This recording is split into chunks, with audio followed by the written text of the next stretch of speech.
Hello and welcome to my Sunday horror series, I guess, with Eternal Darkness, Sanity's Requiem.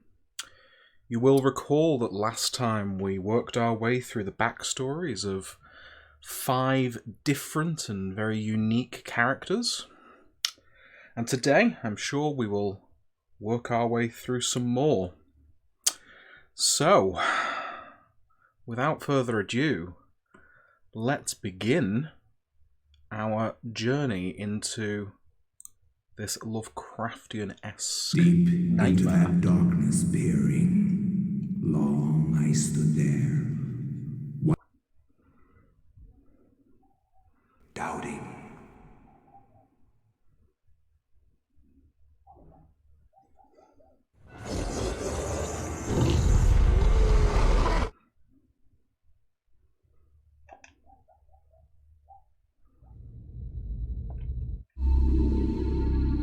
Okay, so before I begin, I'm just going to check that the sound is all good.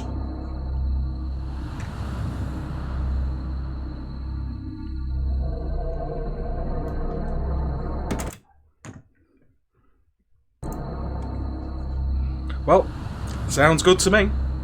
I'm going to need to turn it down a little bit because it's a bit much, but hopefully that should be good for you. If you notice any performance issues with today's stream, please let me know. I am trying to use a tether today, a mobile tether as opposed to the Wi-Fi. But if you start seeing any performance issues, please shout out and I will switch to the more reliable Wi-Fi connection. So let's load our game from last time.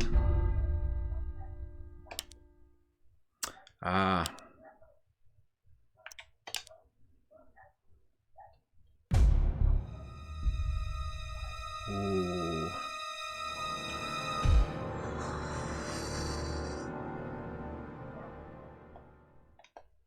Spookiness continues. So here we are. We are in Roivus Manor. That distinctive heartbeat in the background, alerting us to the fact that this is a dangerous environment. Oops. I'm not quite used to my new controller just yet, so there we go. So, if you'll recall in the last adventure, we got the Reveal Invisible spell. And I am going to head upstairs, where you may or may not recall that we had seen a chest of drawers that had no keyhole.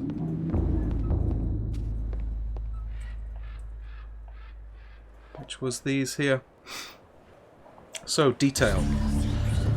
One of the drawers in the dresser curiously has no keyhole. In its place is a small triangular design flanked by a magical symbol.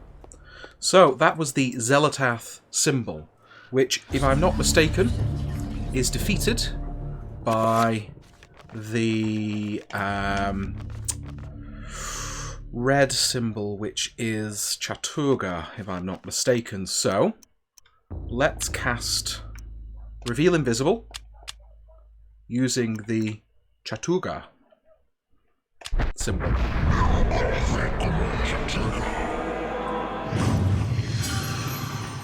And there we go. We can now examine the dresser, which says, using the Reveal Invisible spell has made the keyhole appear. The dresser still appears to be locked, however. But, haha, for our Blue Peter moment, we have a dresser key that we found earlier. Using the dresser key, Alex unlocks the drawer. Should Alex open it? Yes, I think she should.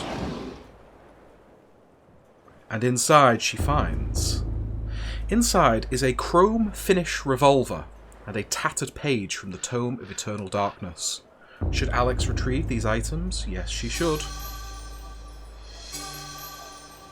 A journey into darkness.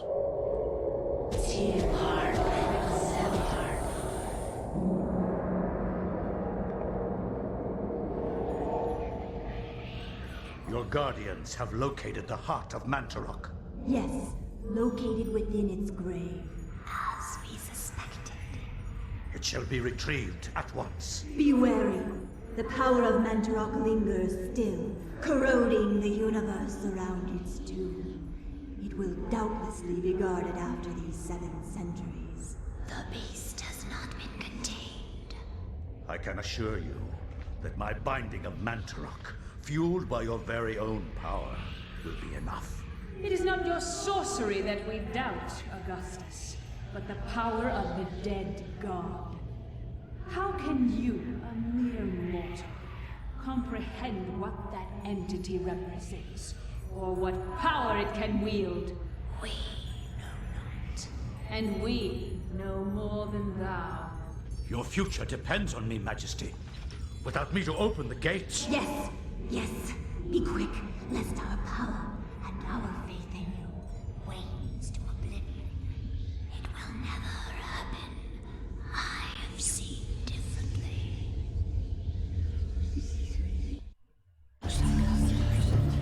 Oof. So, Pius Augustus has been told after 7 centuries to go back to the tomb of Mantarok, one of the long-dead gods, to ensure that the job is done. So, very quickly, I'm just going to recover some sanity.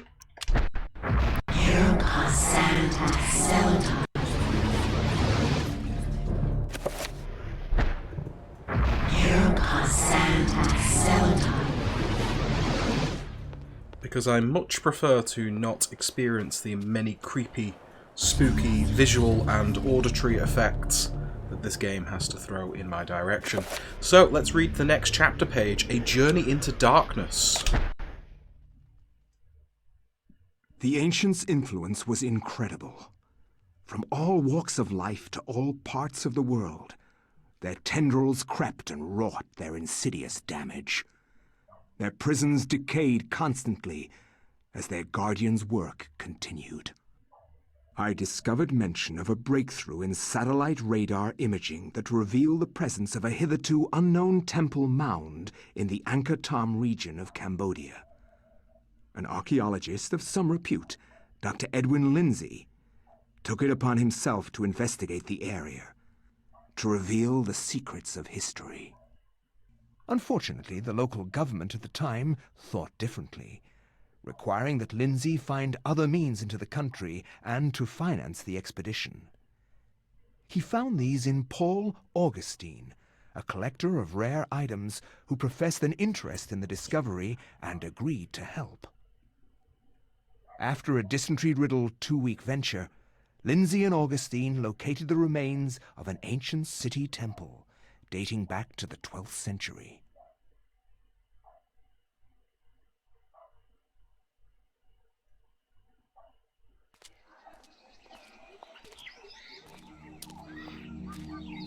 Yes, this is it. It has to be.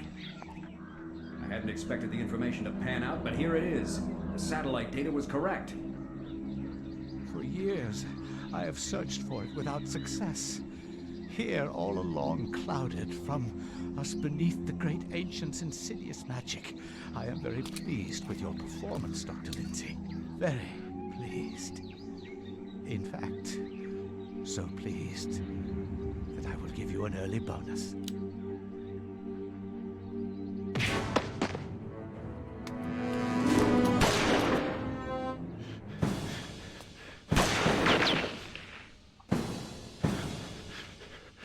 My God! You are a scholar, Dr. Lindsay, not a warrior. In that regard, I have several centuries more experience than you. Don't be a fool. Die quietly, and you will not suffer. You cannot escape me, Lindsay. This place will be your tomb, just as it is Mantarok's. Guardians of Zelatoth, kill him!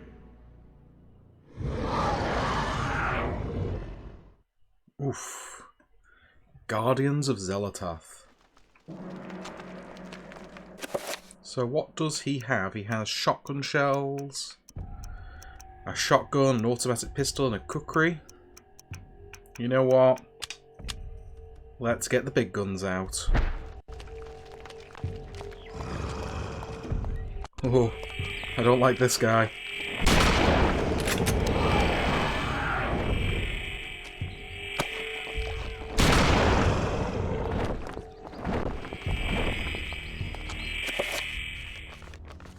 Wait there, let's... Oh, I don't have spells yet. Oh, damn.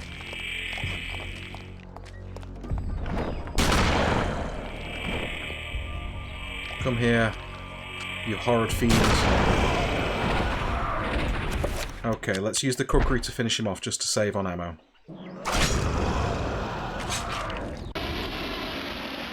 So this is, if I'm not mistaken, Dr. Edward Lindsay, and yes, you're right, Jelly the Cube, this is a brand new story, and this guy is a bit of a... what's the word I'm looking for? He's a bit of a... Oh my word, I can't remember his name. Indiana Jones type. That's his jam.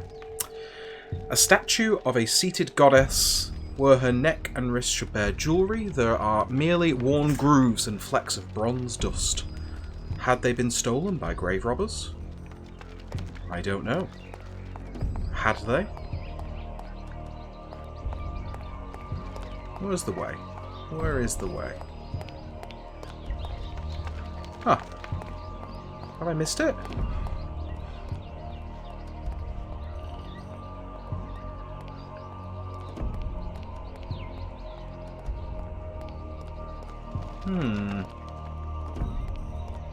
What have I missed? Maybe there's something in the middle of the floor here.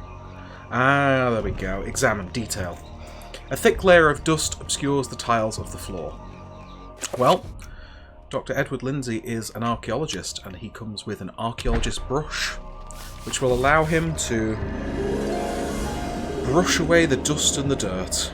And what does he find but a bronze bracelet, which was underneath the dust. And I think we know what we need to do with that, but let's examine this real quick. Ah, there's no text.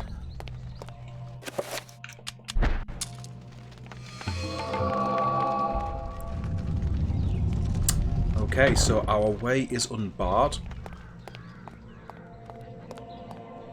And we can continue.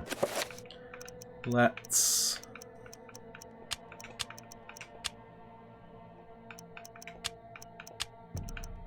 quickly just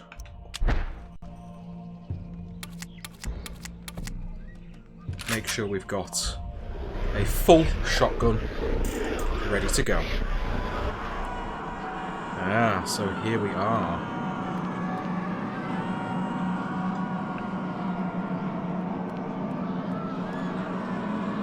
There's Kareem, forever immortalized in stone. And who's this?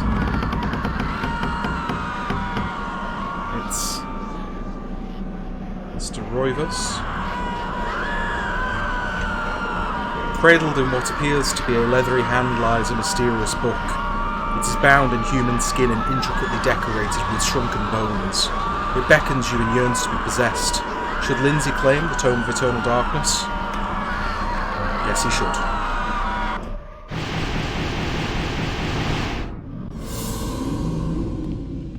Oof. An ominous wind howls through the entirety of the complex.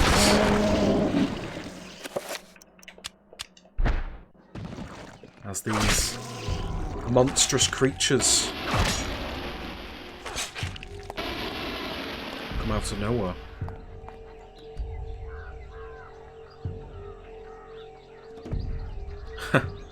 An alcove carries an array of candles. They are arranged to reflect the time of day. Curiously, they are still lit. How is it possible? How indeed. How indeed. Okay. Let's re-equip that.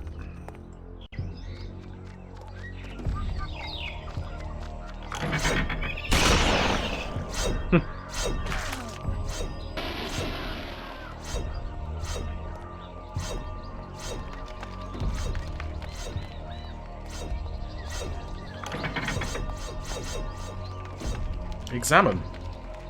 Displayed upon the pedestal is a metal bracelet. I guess I'm taking that with me.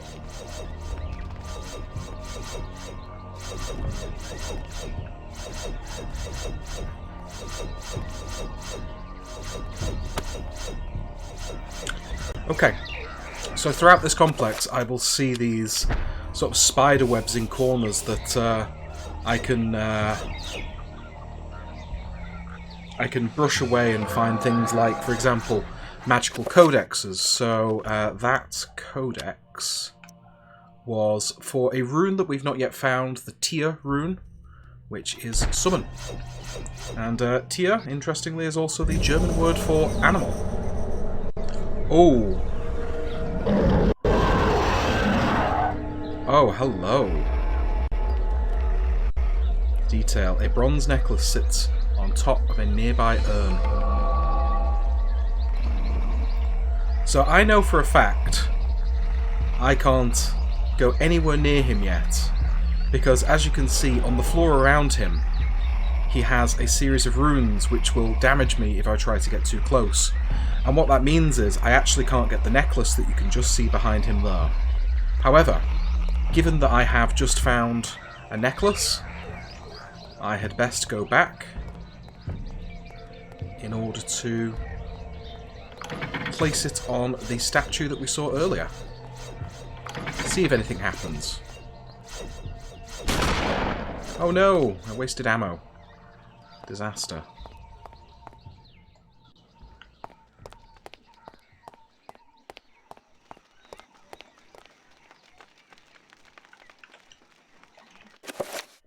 So, let's put the bronze necklace on.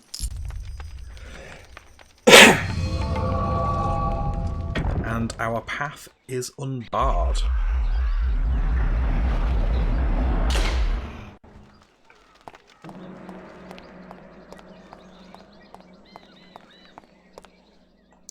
Please keep an eye out for cobwebs, because I always miss the codexes.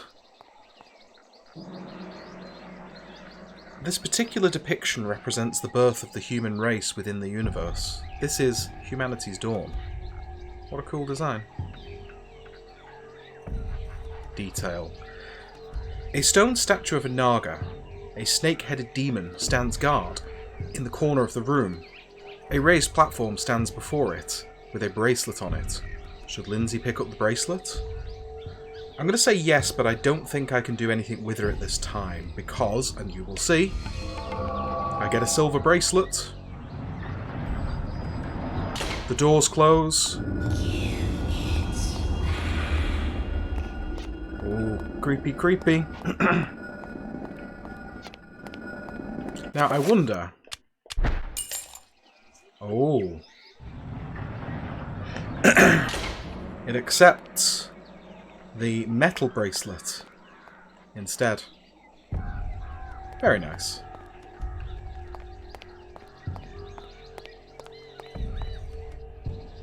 Okay.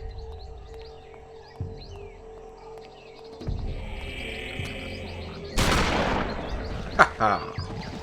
You are no match for my shotgun.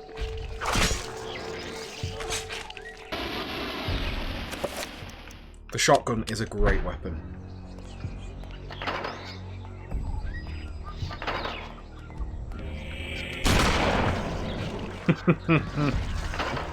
It's just great.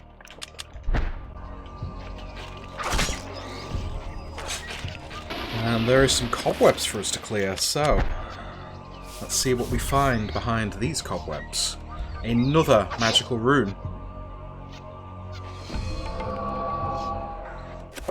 And this magical rune is Nethlek, the Dispel rune. Oh, hello.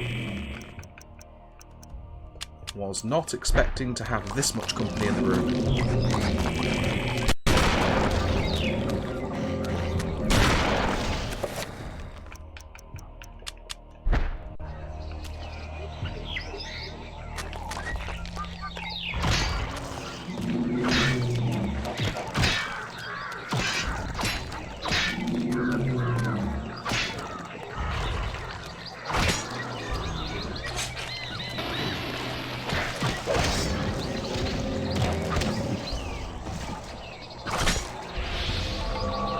Ah, a magical rune. Ooh, nasty. Let's find out what we found.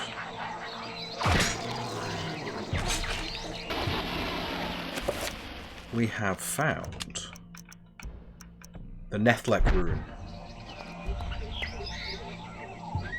A collection of unlit candles stands atop a low pedestal. Does he have a torch available? Yes, he does. Makes it a little bit easier to see and have some contrast. So the detail here is this design depicts humanity's fall into decadence, corruption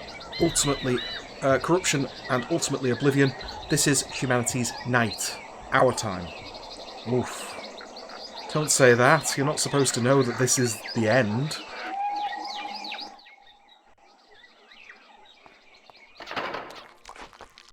Oh, I can hear enemies, and I've not not reloaded my shotgun.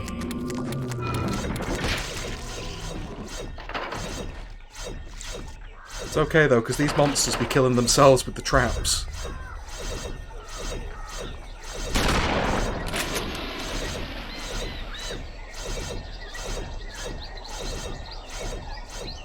Okay, so I can see some more stuff that needs to be cleared here. What is behind here? It's a spell scroll. A tattered scroll of paper lies on the floor. Lindsay has acquired the Dispel Magic spell scroll.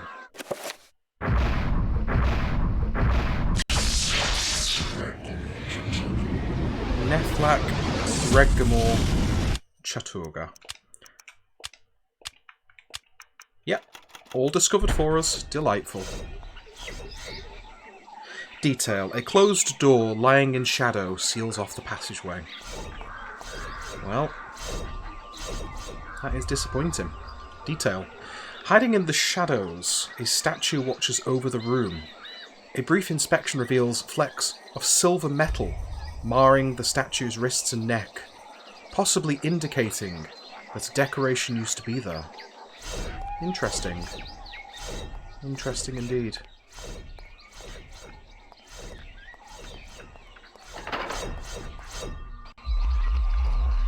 Ah! It's our friend here. So, let's cast our new Dispel Magic.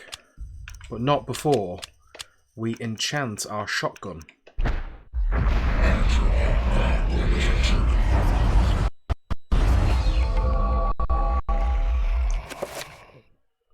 Let's make this guy history.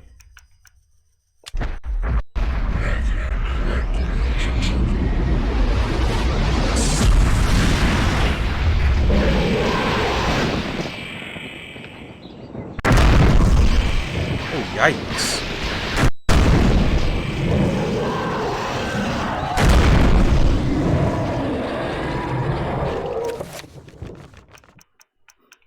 The thunderous smite that using the correct alignment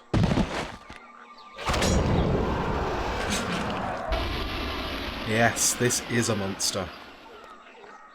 But a silver necklace is draped around the center candle on this shelf. I will take that, thank you very much.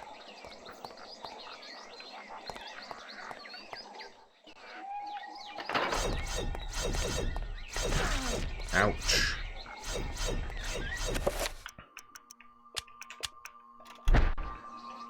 Let's just quickly re-equip our shotgun, and make sure that we are fully stocked up.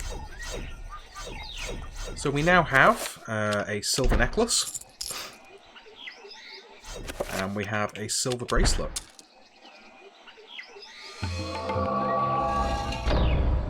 Which allows us to progress further into this creepy complex. Oh, hello.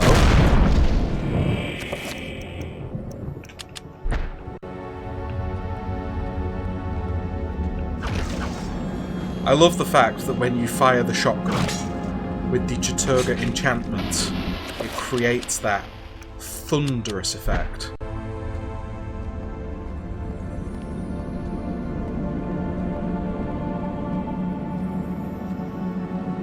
Oh wow, hello.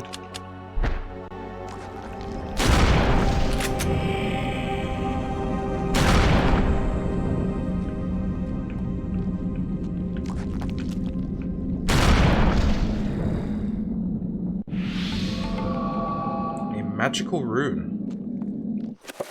Let's find out what that's all about.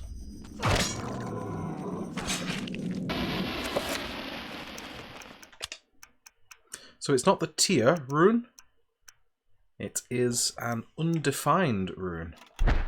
So let's hope that we run into the magical codex to identify it. Because I haven't seen it. Haha!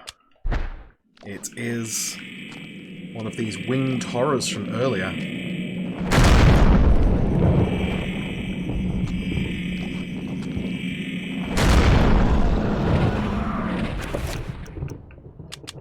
Make short work of it when we've properly enchanted our weapon.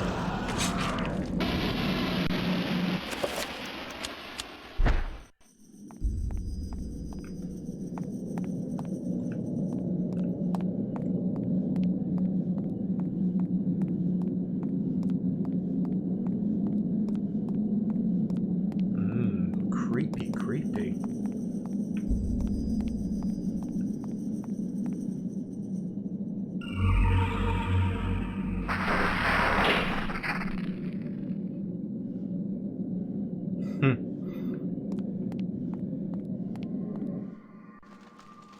The sound effects are fantastic.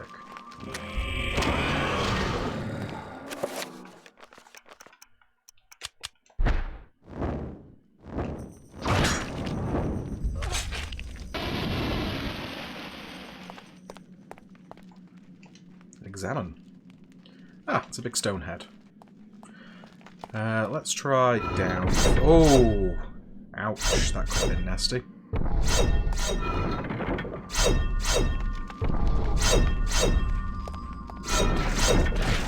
Oh my word. The traps. Oh my word. The traps got a little bit more intense here. Let's take a little moment to heal up.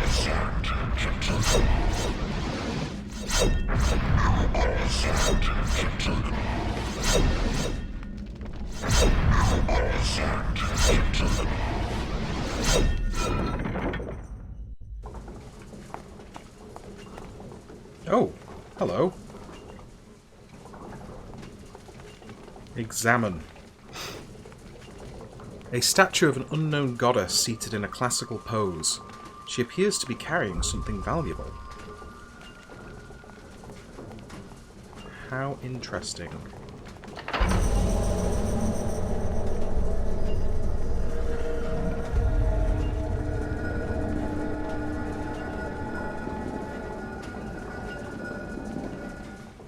Oh. That's how you quickly sneak a little gold bracelet from right underneath his nose.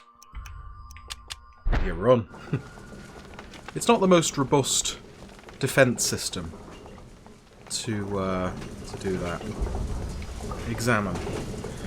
There is a panel recessed slightly into the wall. It looks as if it can be pressed. Let's do it.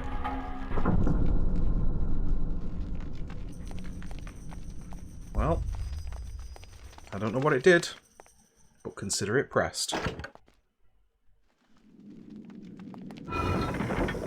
Oh, gas. Oh, no.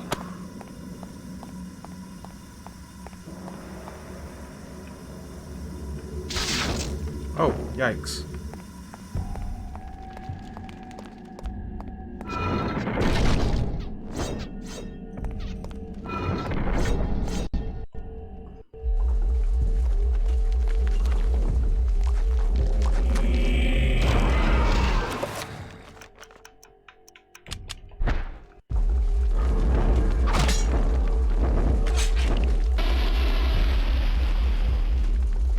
Detail.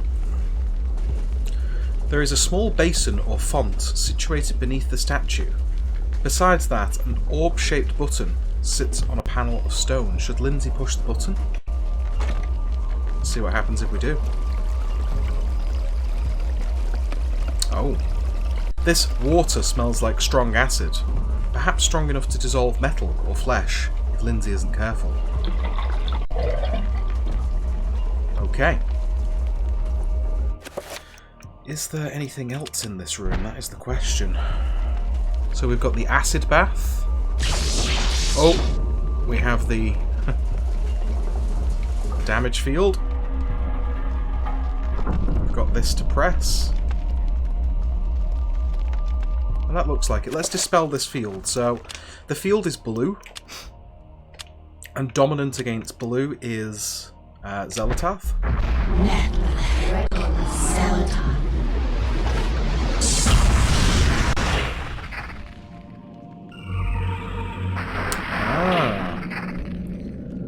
So there is clearly something there for us to unlock. Okay. Let's continue our exploration, but before we do, let's quickly heal ourselves. Took a bit of a battering on the way here. Oh, hello. I quite like hitting them with the torch. Right. He decided to walk into the crushing stone.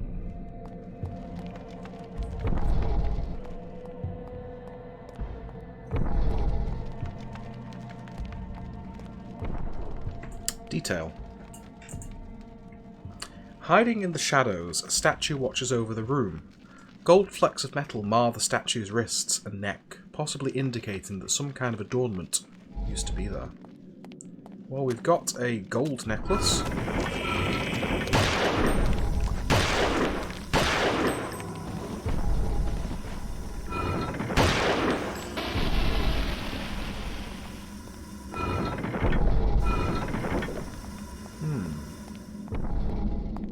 What's up here?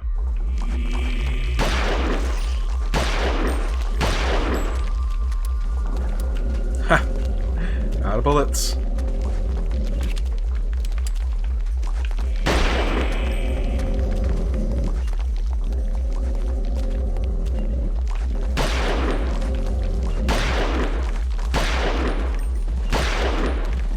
This pistol is not very strong at defeating Eternal Darkness horrors. Okay, let's use another Dispel magic, and this time we need to use, if it's green, we need to use Chaturga.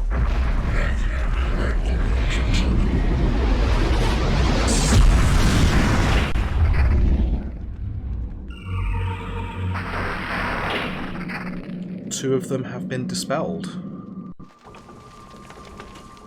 So what do we have in this room? Examine, return. Can't quite tell what it is. Let's see if my torch helps. Oh, it's a big head. Okay.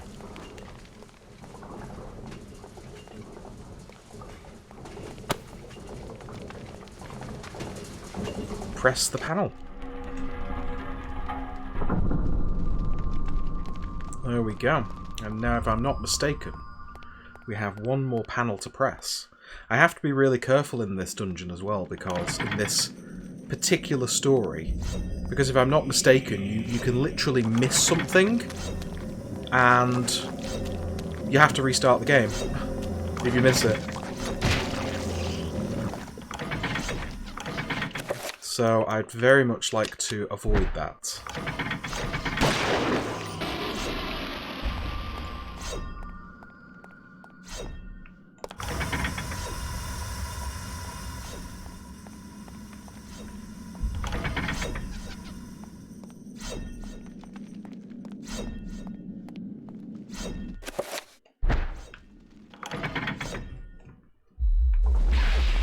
Oh!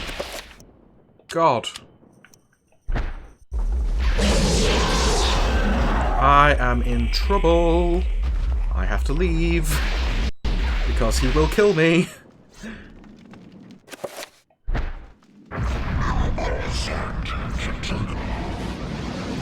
That was very nearly quite dangerous. So let us go in there a little bit more prepared with an enchanted shotgun. Enchanted with Zelatath, which defeats the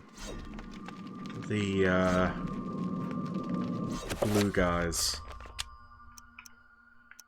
Enchant Zelatath shotgun.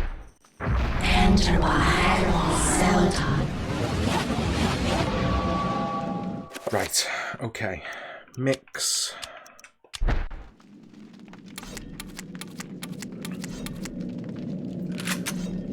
Now we're ready. You, sir, are an abomination.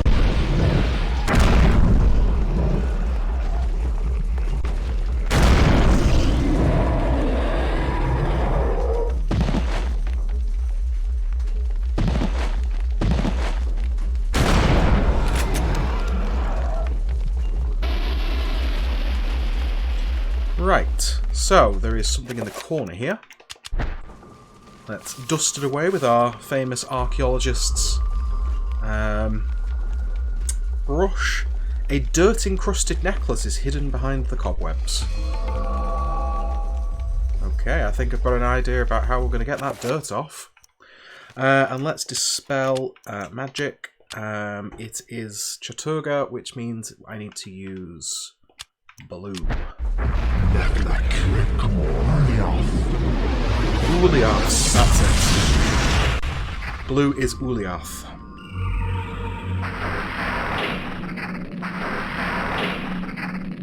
Okay, whatever's there and was blocking our way is no more.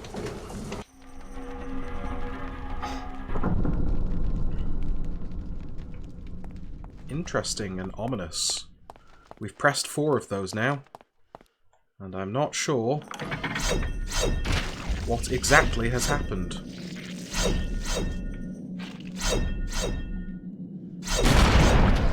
Oh, yikes. Ouch. Ow. Okay, so I'm back at the beginning here. I will head back round to where that opening opened up.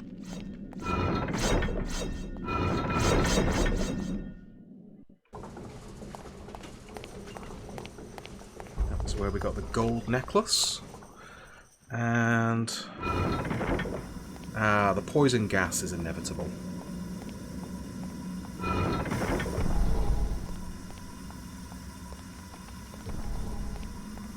Examine. There appears to be a hole in the wall. It is large enough for a small dog to pass through. Okay.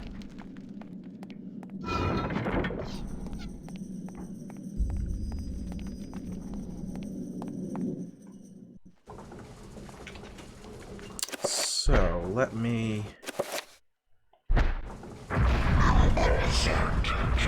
heal a little bit.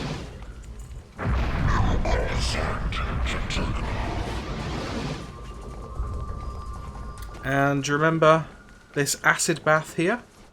Well, I think we know what we can use to clean all that dirty grime off this beautiful necklace. The water smells like strong acid. Brilliant, okay. And underneath we find a gold necklace. Delightful. Ah, thank you very much for checking in, Jelly the Cube. I hope to see you again soon. And take care.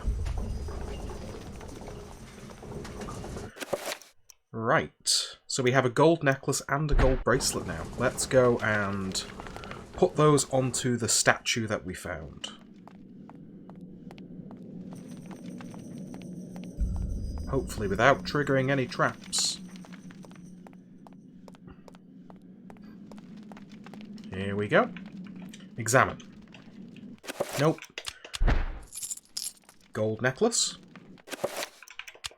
Gold bracelet.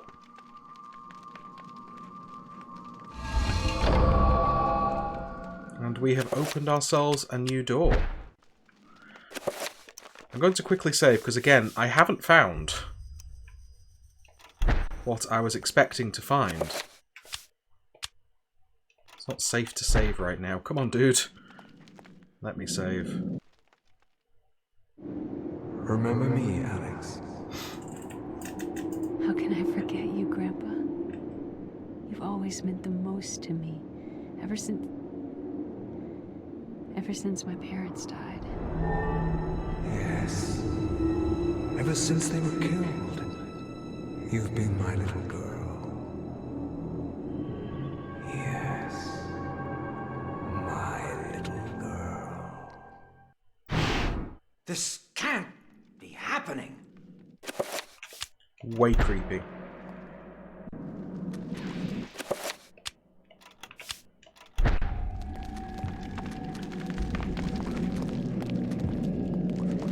I hear movement. I don't know what kind of movement we're about to see. Okay, we've got some muscly boys, which is the formal name for these guys. So it's these are defeated by Ulioth. Enchant item, shotgun with Ulioth.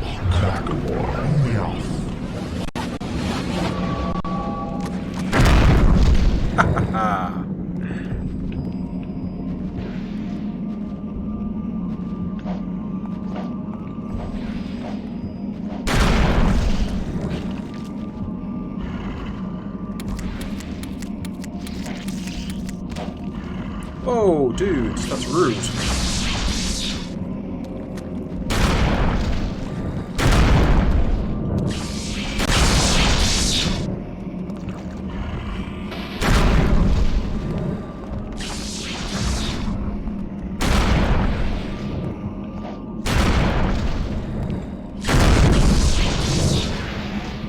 Ouch. This guy is pretty nasty.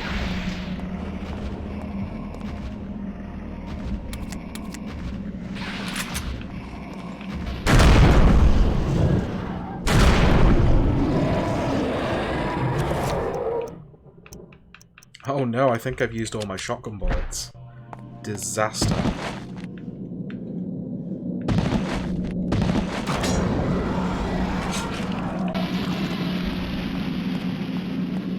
It's okay though. I'm no stranger to danger.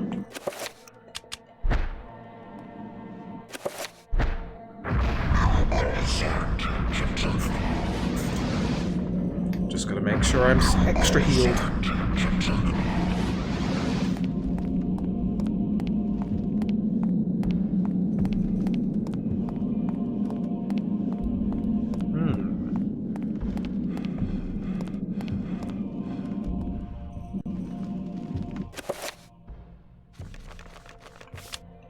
It's still not safe, apparently. Is it safe here?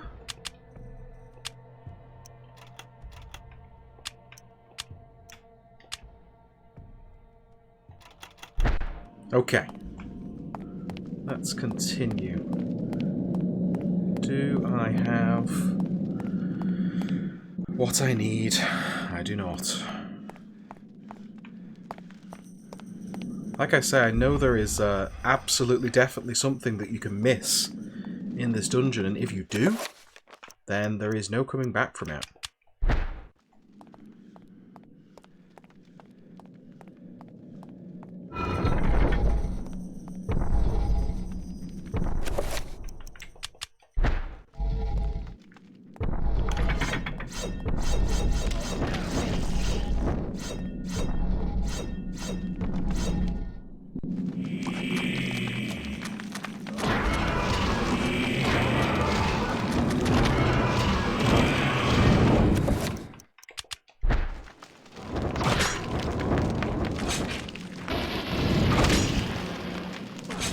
Oh yes.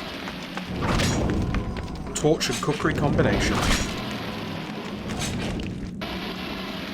Kicking ass and taking names. So, let's use our geologist brush to get rid of this. And we find a codex. And that is for the magical rune Artak, which we found earlier but we didn't have a codex for. We still haven't found Tia, and that is what we cannot leave this place without. Because if we do, there is no coming back and we will have to start the game again.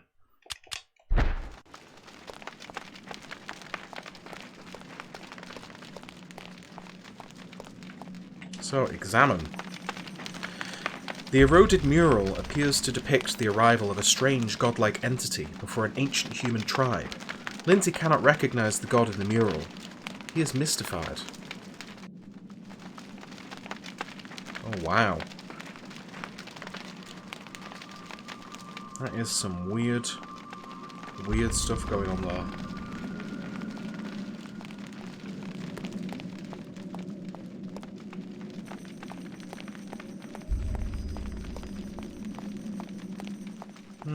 Nothing in the corners? Okay. Let's avoid those traps on the floor again. Just to make sure I'm not rushing through these areas. I'll be very upset if I have to restart.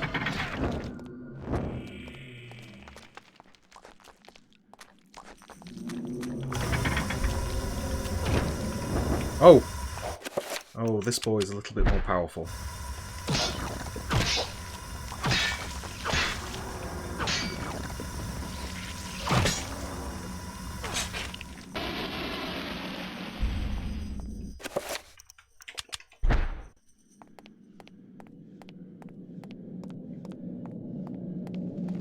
Okay.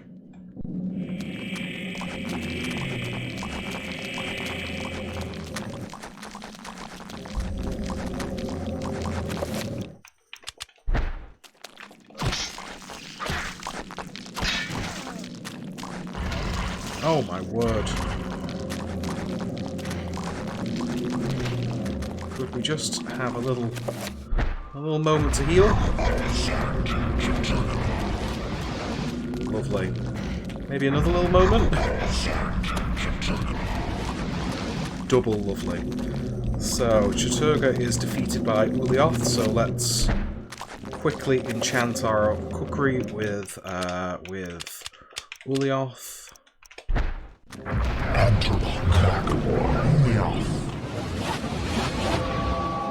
And that should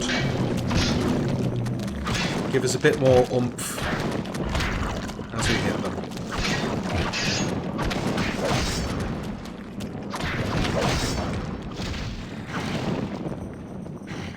Come on, Indy.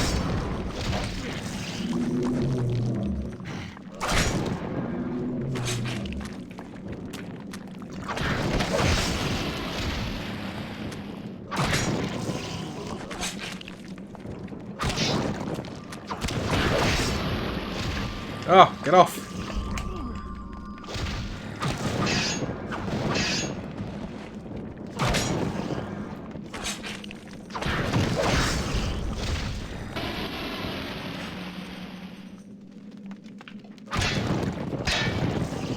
Right, he is done. Get our torch back out and have a little explore through the room. There is a new mural, and the details are: a dilapidated mural depicts the ancient Kemmer people coexisting with some kind of fertility god. They offer sacrifice to the beast and in return are showered with benevolence, good crops and hunting. Amazing. A beautiful mural. If, as the saying goes, a little dilapidated. Let's not step on the pressure plate.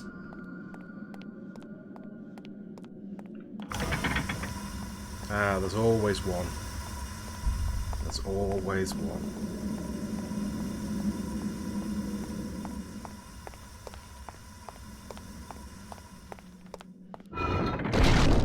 Ouch. Ouch, ouch, ouch.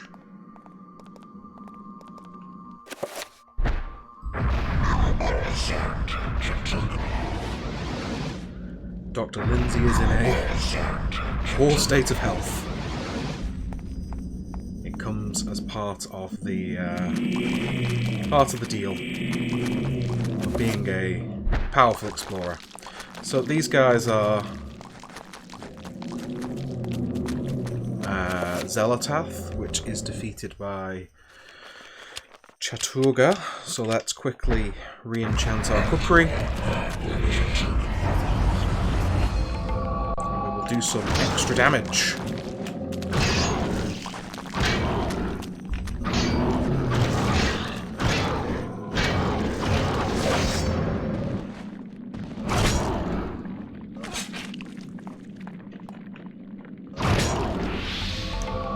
We found another magical rune, which we'll check out in just a moment. And I believe that is the Tear rune that we've been looking for. So, yes it is, the Summon rune, which we need.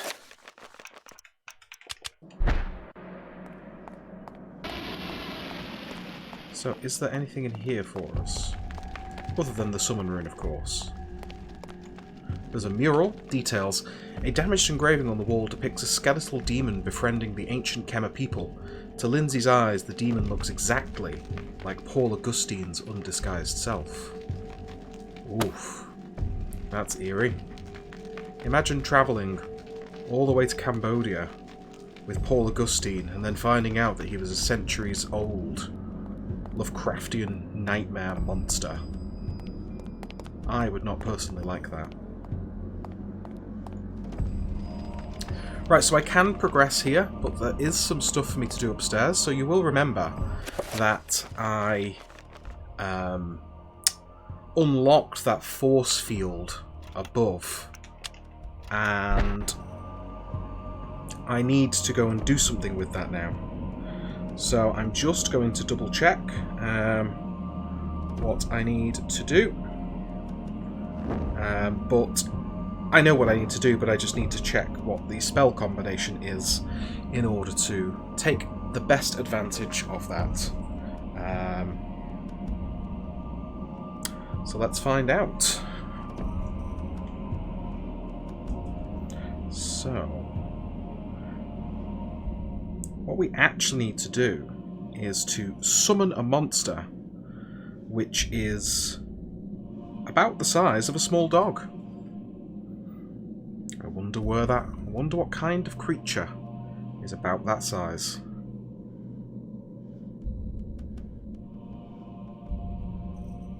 Oh my word. Do you know when you get adverts and you got a little X in the corner?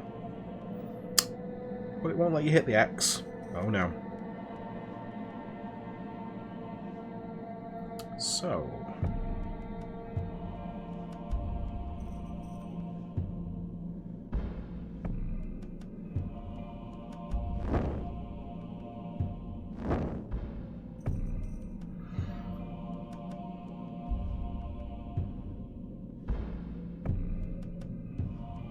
Okay.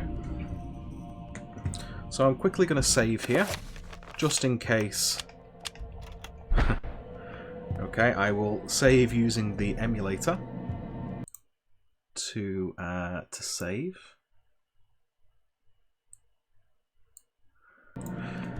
And let's continue. Because I believe what we want lies through this door.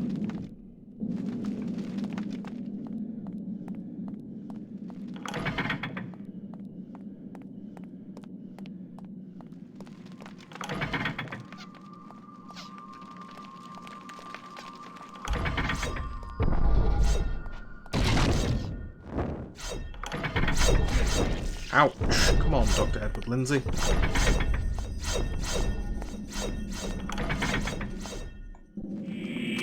Ah, it does, it does. I can see it now. I can see what we need. So these are Ulioth. Ulioth is defeated by Zelatath. Enter by Zelda.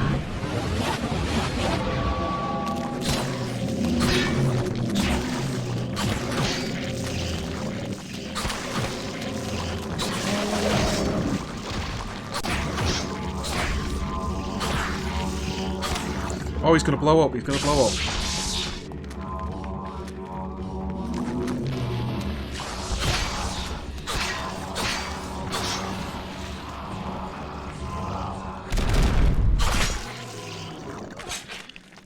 I forgot that these guys explode.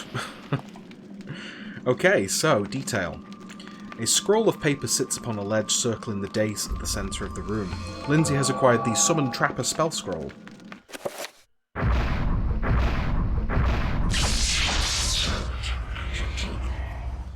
So, trappers are what send you to the Trapper dimension, and they are tiny creatures that are about the size of a small dog. So they fit the bill as something that will be able to move through the small gap that we uncovered before. Detail. Lindsay finds this mural frighteningly familiar. It is the scene he saw in the Tome of Eternal Darkness. The facility god must be Mantarok, and this temple must be his tomb. Oh, yikes. Big tentacly nightmare. Okay, let's get our torch out because it is dark, and we'll head back up to that small gap, which is just big enough for a dog.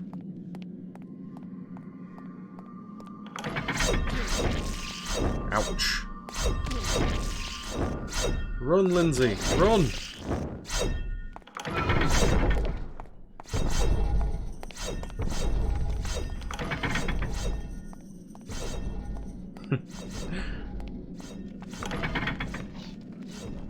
Ah, that's the other way. There are definitely some traps that are impossible to avoid, no matter how fleet of foot you are.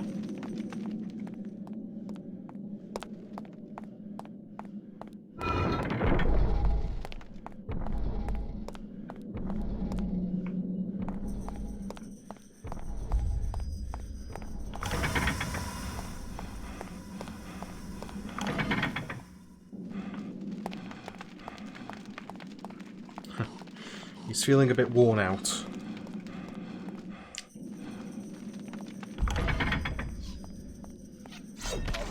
Oh, ouch. It's panting furiously. Let's give him a bit of health just to see him through.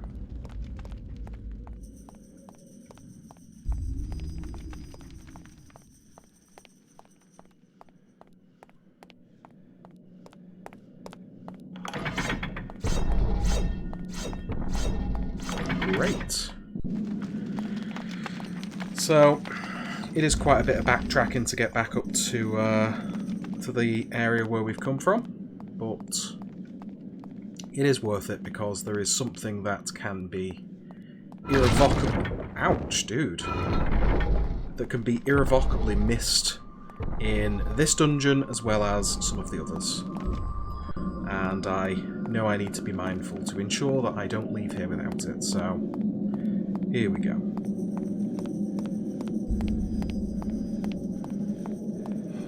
Let's find that hole which is big enough to fit a small dog.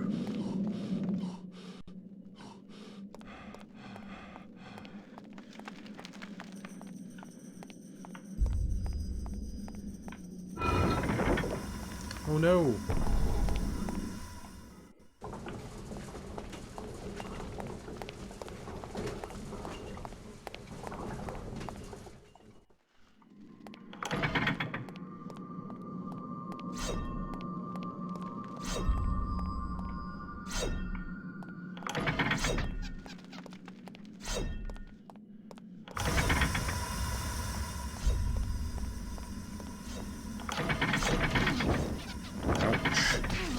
Double ouch.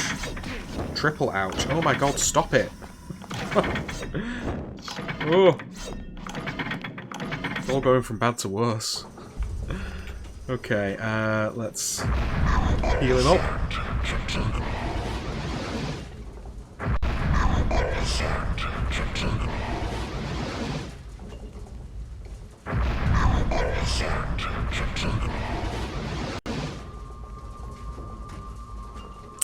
Right, okay. I hope this is the way where we can find...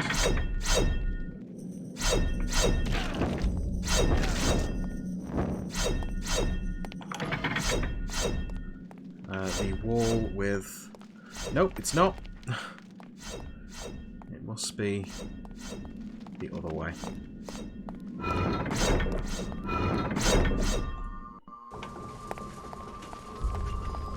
Through here, perhaps?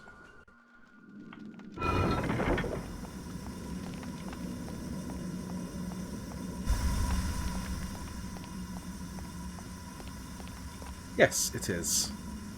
Let's wait for the gas to dissipate, and we can use our brand new spell to explore this area.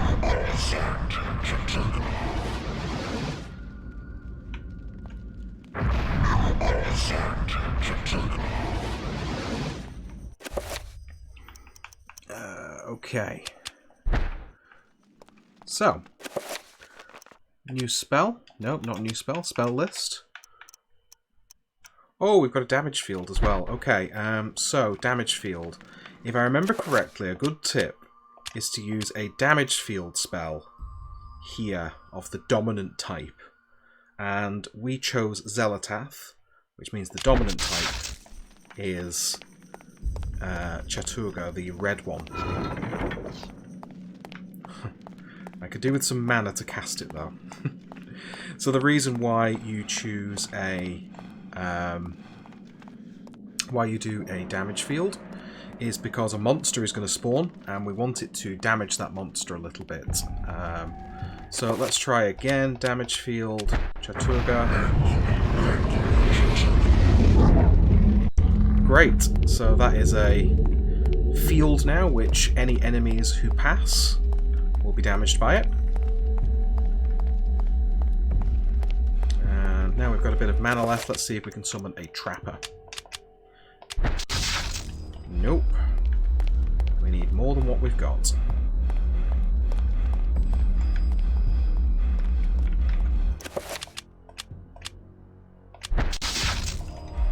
Oh man. I really don't want to trigger any traps, that's my biggest concern.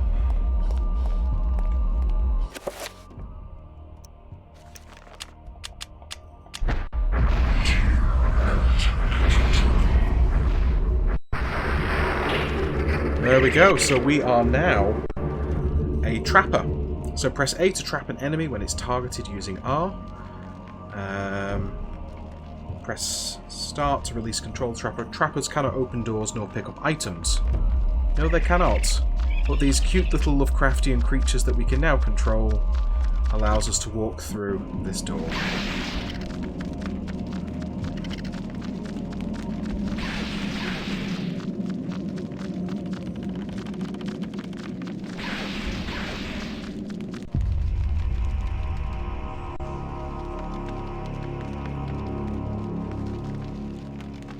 We have activated this pressure plate, which reveals to us Mantarok's rune. So let's release control of the trapper.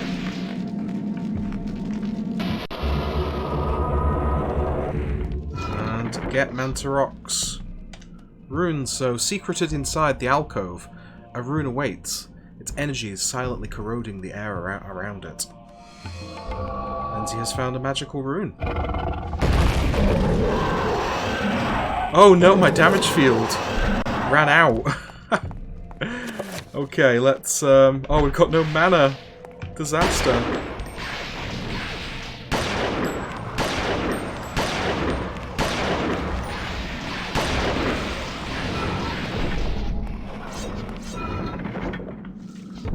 let him come to me.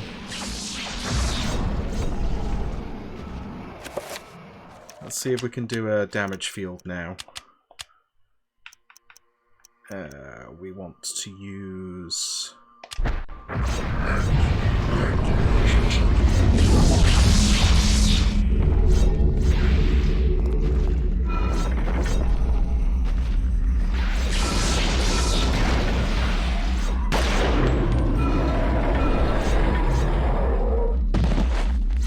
And we've used the environment successfully to our advantage. Thank goodness.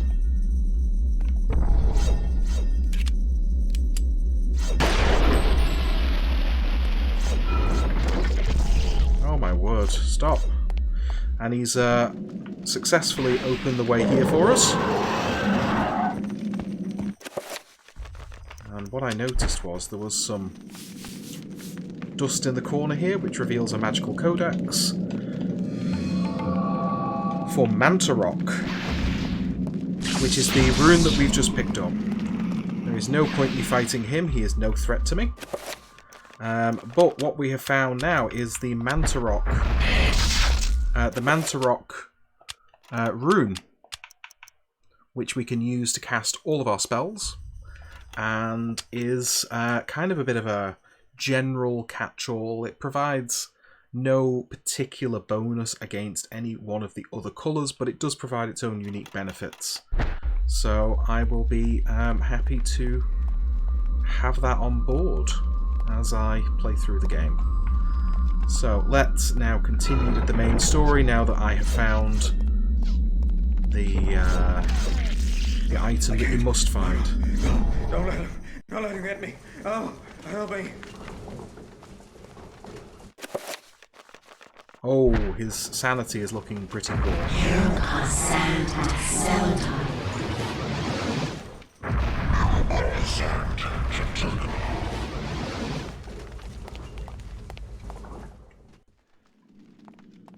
We're going to have to work on your sanity, Dr. Edward Lindsay. Because otherwise you're going to start seeing things.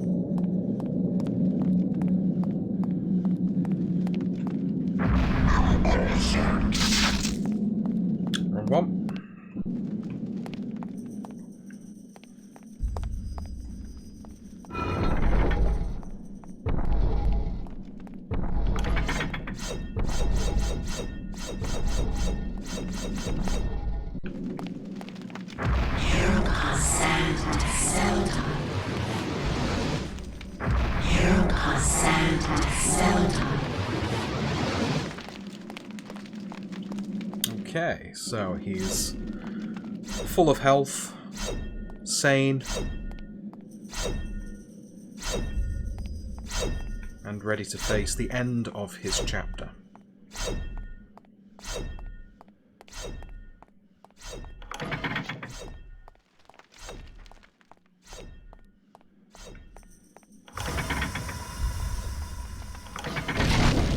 Ouch. My dudes, that was not cool.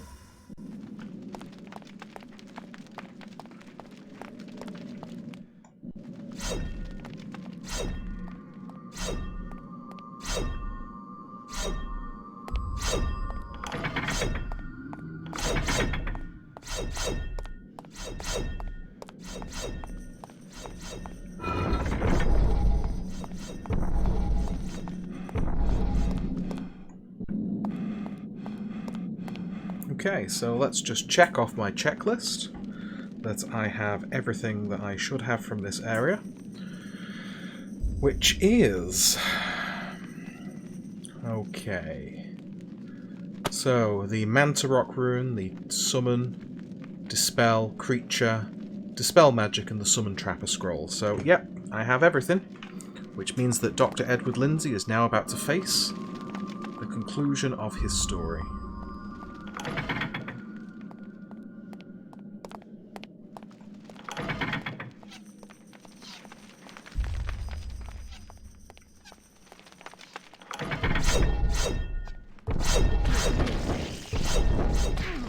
Ouch. Leave him alone.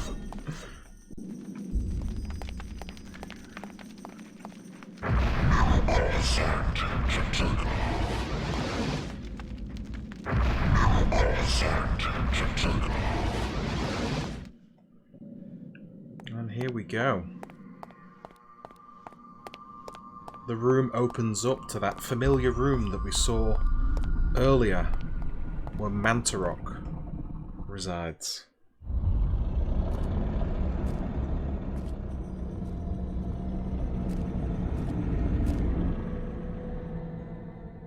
The power of Mantarok is not easily controlled. What makes you think I want to control it? Arrogant man. Kill him! Make sure you succeed this time. Oh.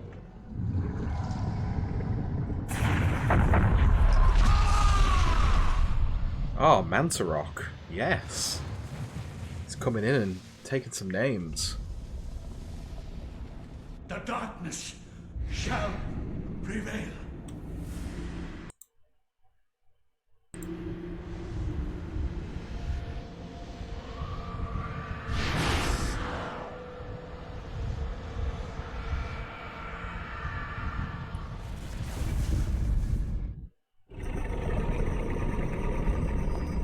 Examine detail.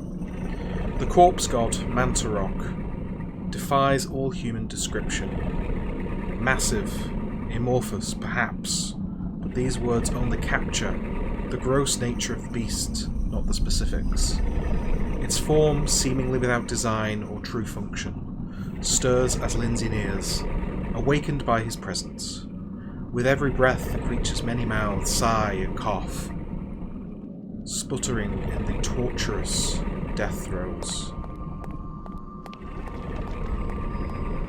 Oh, Mantarok. Anything over here? Oh, I want to look at it.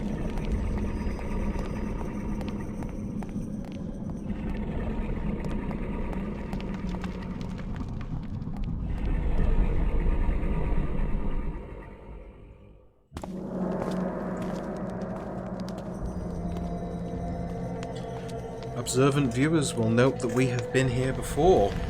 Do not touch the heart, flesh and bone, lest you become like me, a dead, rotted husk.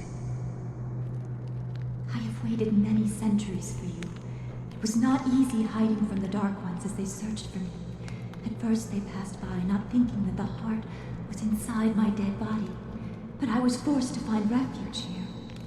You must seal the heart so it never contacts your flesh, and take it to the gathering of light. Take the heart there, or the world shall fall under a reign of eternal darkness. The veil of reality can only be pulled back so far, mortal. Take your stand and fight the darkness.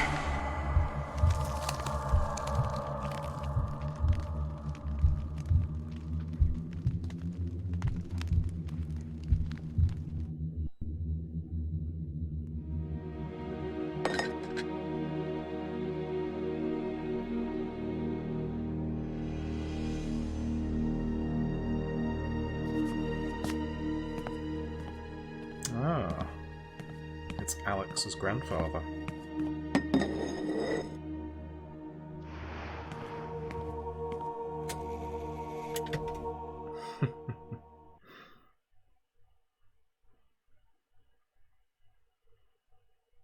The demon and the Kemmer.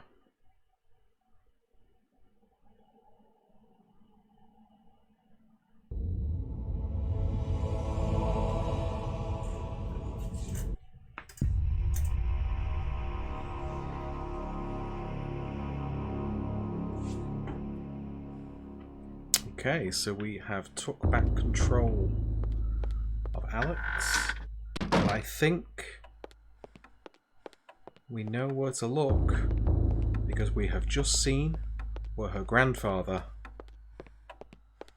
has stored the heart of Mantarok.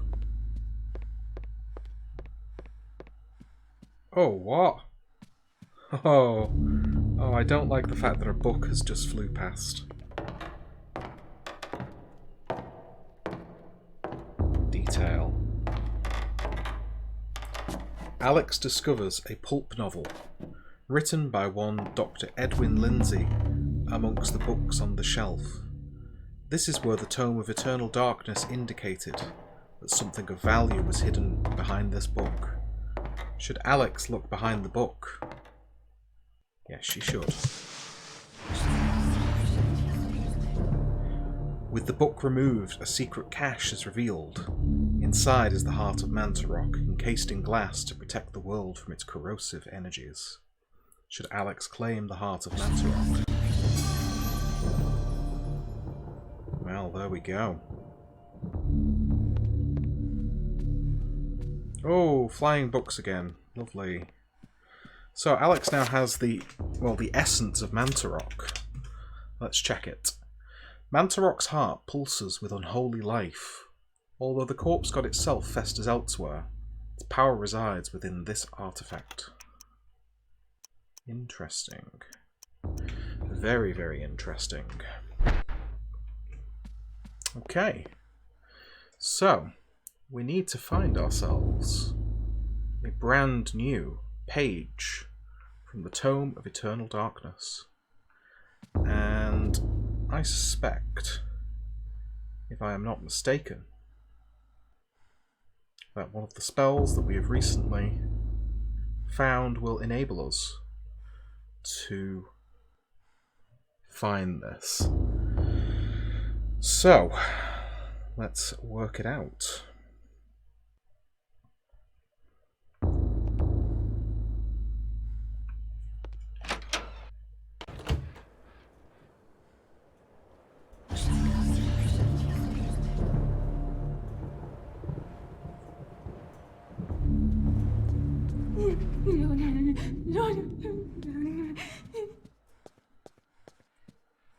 Yep, okay. My character is definitely insane.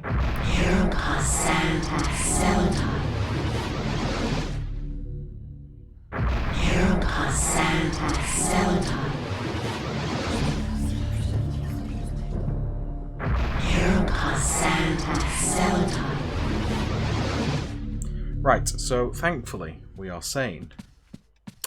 And there should be less of the creepy, weird, whispery effects, which I've got to say are incredibly intense through headphones. Despite the fact that I've just cured my sanity, we have still ended up in some kind of insanity fever dream, which is precisely what this is here. This isn't really happening! You're right, Alex. No, it's not. So. Oh, hello.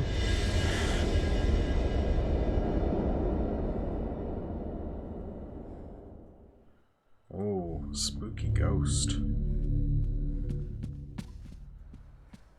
Examine detail. The wallpaper in this section of the hallway is oddly marred, as though the wall it sits on is not even with the rest of the room. Interesting. So, this, which we have not yet fully explored, is the target of our next chapter page. So, examine detail.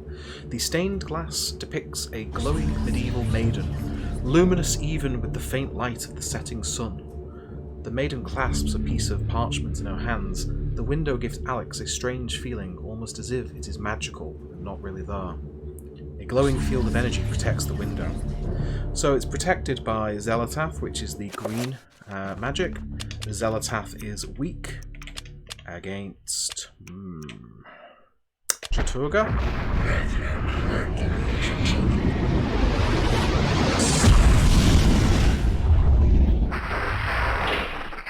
So a little dispel magic will mean that we can recover the next chapter page. As the magical window fades away, the piece of parchment that the maiden was holding is left behind, floating in midair. It appears to be a chapter page.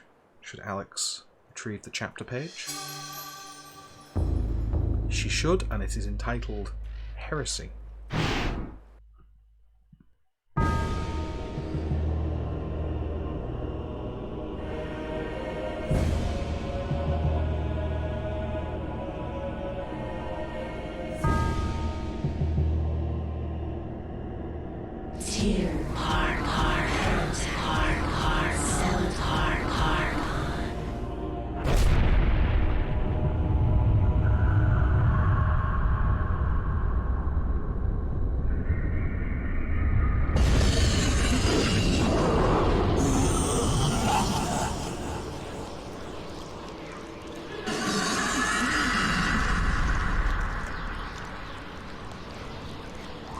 I am not your food today. I am your master. Your task is to guard the artifact before you. Let no one touch it.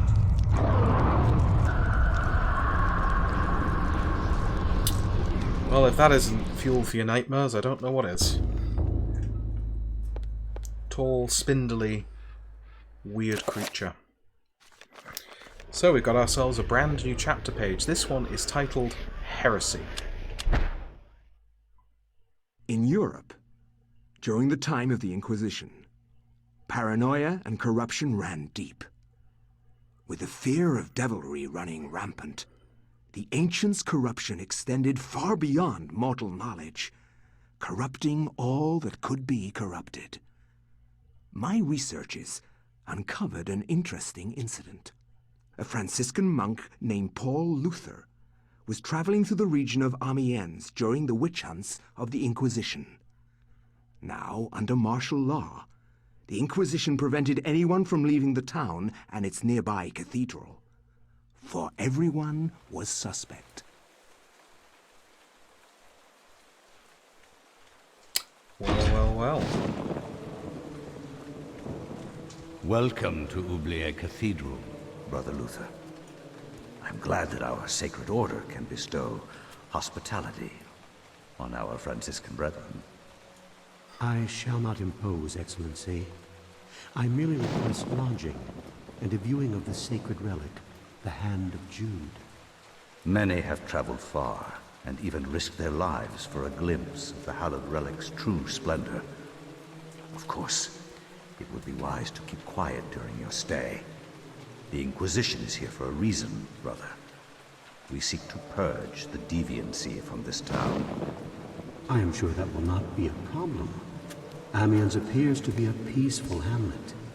It appears to be, but deviancy is secreted in the most deceptive places, which I believe is the case with Amiens. Then I wish you luck in your search. The Inquisition does not need luck, Brother Luther.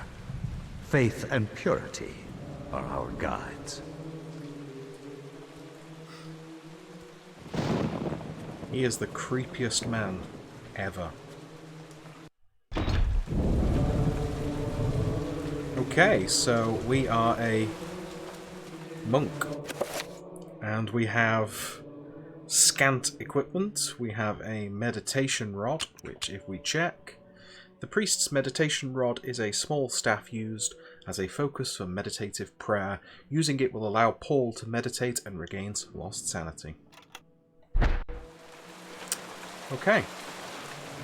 There's a way left and right there, but let's go straight ahead first.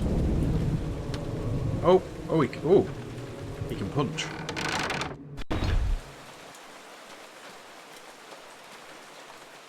Okay, so it's a fairly grand-looking cathedral. Beautiful, in fact.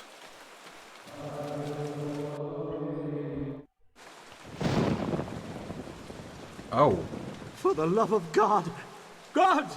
Help! Come quickly! Oh god, here's this guy again. A murder! A murder most foul! What heresy is this? I found him lying here, dead. I called the guards. Ah. Is this our first suspect? Make sure no one touches the body. It must be examined for signs of devilry. As for this man, make sure he doesn't leave the cathedral. We will question him later. But hold your tongue, Franciscan, or it might bring my wrath upon thee. Who is to say that you did not commit this murder? If you trust in the Almighty, and you are indeed innocent, then you will have nothing to fear.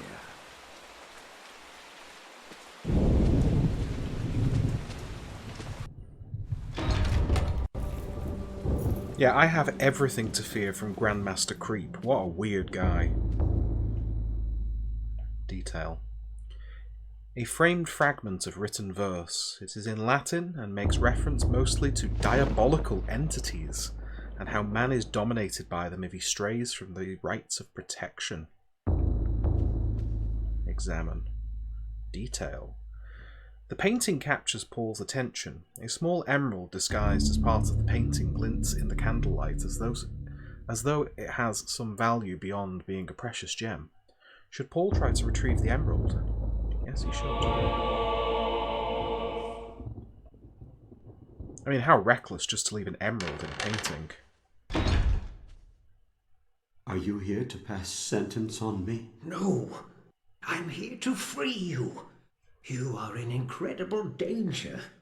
This cathedral used to be a place of peace. Now many strange things happen here. I don't want you to end up like the others. What do you mean? The body you found was Brother Andrew, and he was killed to protect a secret. We can't talk about it here. Find me in the bell tower later, and I shall aid thee further. Why are you releasing me? I don't want to see another innocent die like your Franciscan brethren. I have seen Brother Andrew make numerous entries into his journal. This may contain the answers to the cathedral's dark secrets. What can I do? If I were you, I'd run. They will surely hunt me if I run. This has to stop. Then be it on your own head, Luther. Find Brother Andrew's journals if you can. He spent time in the old tower investigating. I believe I can find the key to the old tower in one of my stores. Later, come find me in the bell tower, and I will give it to you. Be swift. We can't evade them forever.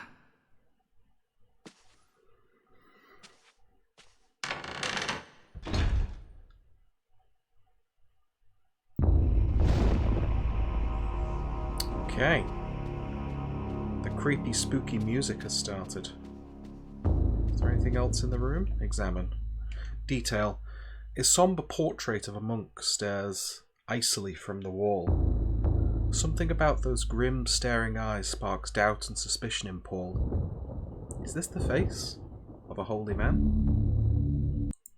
Well, is it? That is the question. Is that the face of a holy man? Ah, that familiar deterioration into the maddening chamber that is store place of the Tome of Eternal Darkness. Cradled in what appears to be a leathery hand lies a mysterious book. It is bound in human skin and intricately decorated with shrunken bones. It beckons and yearns to be possessed. Should Paul claim the Tome of Eternal Darkness?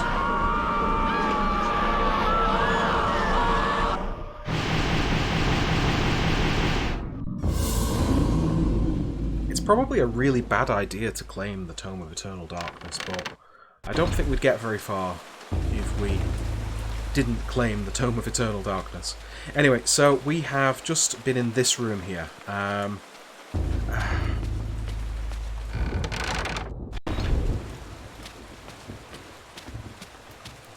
Let's go back into this room, see if there is anything for us to find. Can you see the body? No, apparently not. So this room really opens out. We have a door here. Oh, okay. I actually was expecting that door to be locked. Examine. What's on the wall? Detail. The woodcut shows an act of blasphemy. A host of demons prey upon humans like they were playthings. Disemboweled by mocking demons, eaten or tortured by other carnal deviant acts.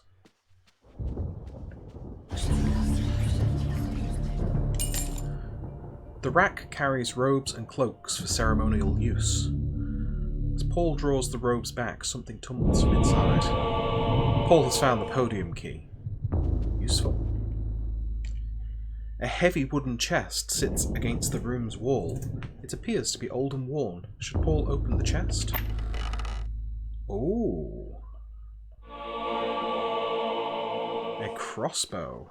Very nice. So we have a crossbow with a single bolt. Let's hope we find some more, shall we? Because I don't think a single bolt is going to do us very well in our battle against the many Lovecraftian nightmares that we are going to face.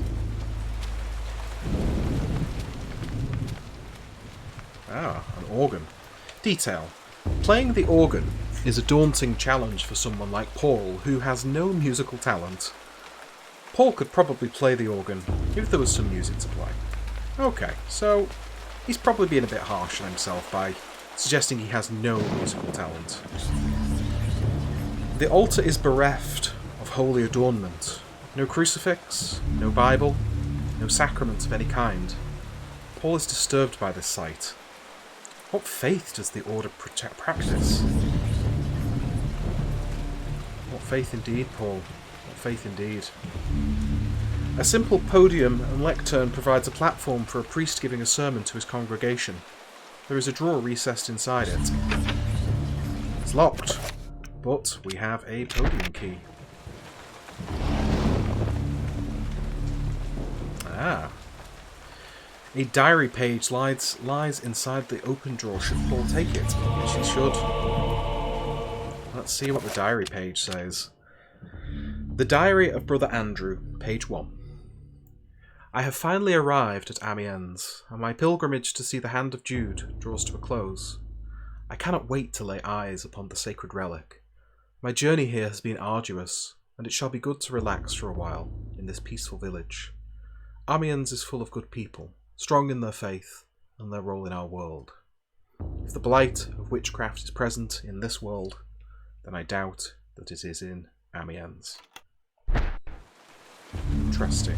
Interesting indeed. Some crossbow bolts casually on the ground there. The cathedral's tabernacle is fashioned from aged varnished mahogany. Its doors are closed and there doesn't appear to be any way of opening them manually. I do remember not knowing what that word was, tabernacle, and I don't even know if that's how you pronounce it properly. But apparently, if I remember correctly, it is like a small, cupboard that is used to store church-related items. You know, the likes of candles and wax and things like that.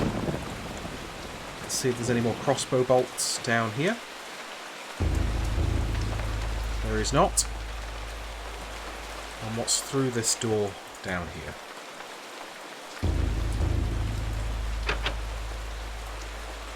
Paul notes that the door to the old tower is locked. Perhaps the custodian might have the key. So that's the key that we need from the guy who we're meeting in the bell tower. So let's go and meet him in the bell tower. Now I've got to say that the upscaling that the emulator has done on this game is quite a good job for environments. This church looks phenomenal for a game that's approximately 20 years old. Okay, up to the old bell tower.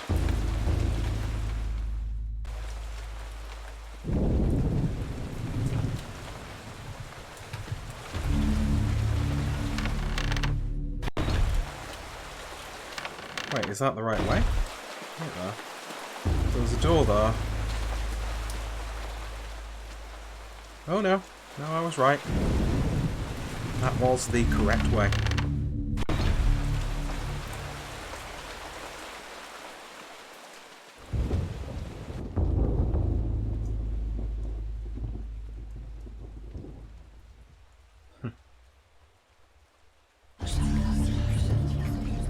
Lovely.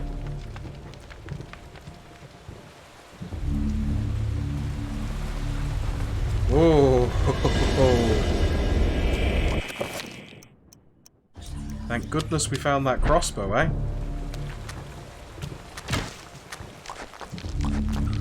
Oh my god.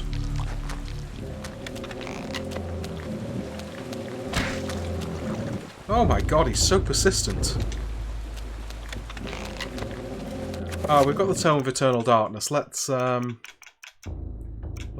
do a damage field. He is Zelatath, so we can do Chaturga.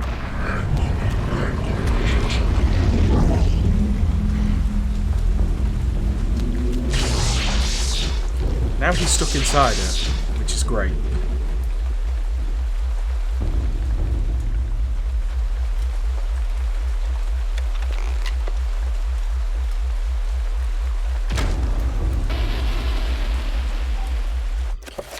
Now, for a weapon like a crossbow, which I would have expected to be absolutely amazing, that was just not a pleasant experience.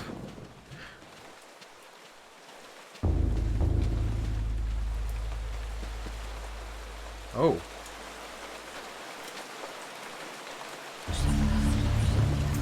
Paul is nervous about ringing the bell, fearing his own capture. It is the custodian's task to ring the bell at appropriate times.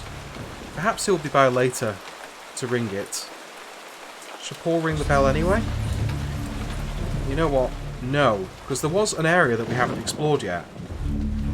And I do not want Grandmaster Creep to come back, wondering why I'm ringing the bell.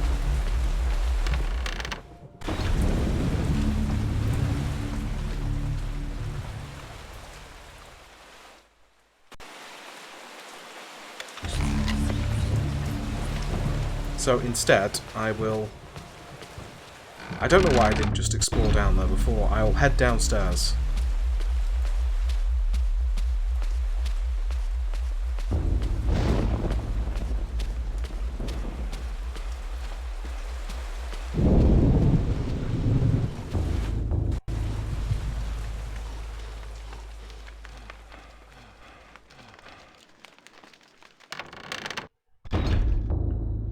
Ah, some crossbow bolts. Very nice.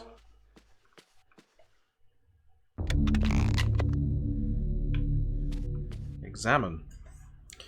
The desk bears a leather-bound book. Paul has found the book of reliquaries. There we go. That's a horrible word to say. Okay, that looks...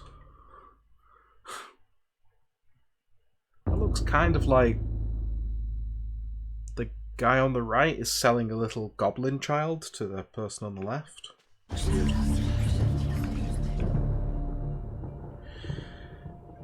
This Spartan bed shows how the Order treats its visitors. There is no sign of the Order's own quarters, and this chills Paul to the bone. The only man that doesn't need a bed is a dead one. Quite right, Paul. Quite right.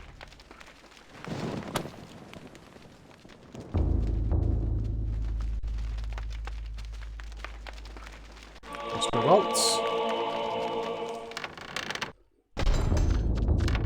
Oh, wait a minute. There's definitely something for me to look at here. Ah, detail. Near the organ, a steel mace is mounted on the back wall by means of a display armature. So we've got ourselves a mace. The bellows mechanism supplies the organ upstairs with air. It requires an expert hand and attention to keep working order. I bet it does. I heard the tiny pitter-patter of feet through this room, and I've just heard trappers, which can only mean one thing. trappers.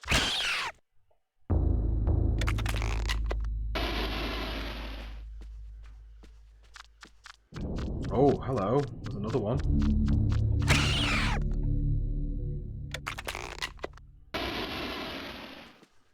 Usually the tiny pitter-patter of feet is something quite nice, but not when it is a trapper.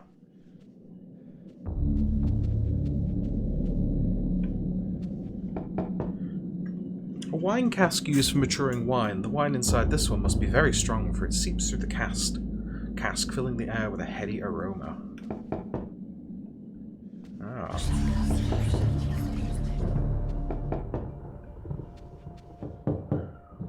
Knocking on this cask results in a hollow thud. It is empty. But why, when all the others are full of maturing wine? Should Paul turn the barrel spigot?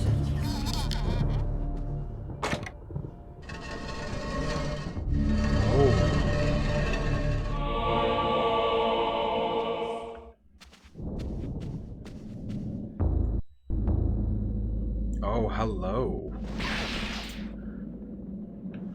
So, he is Ulioth, which is dominated by Zelatath. So let's enchant our item with Zelatath. Enter by Zelatath.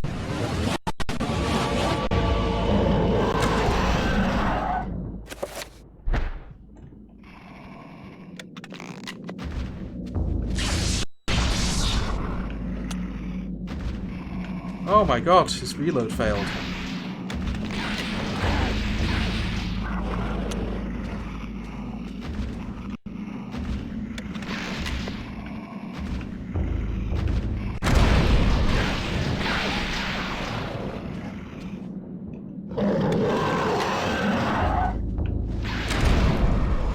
Can I just say that Paul is the weakest character yet?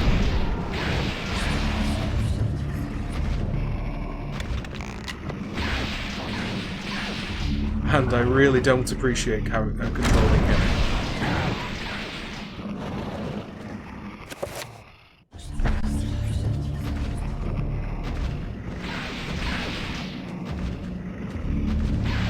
Especially now he's like definitely nearly dead. Come on, Paul.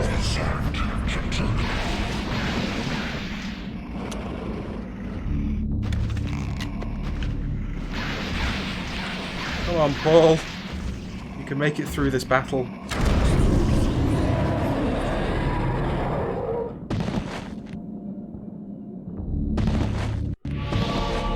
Paul has found a sapphire.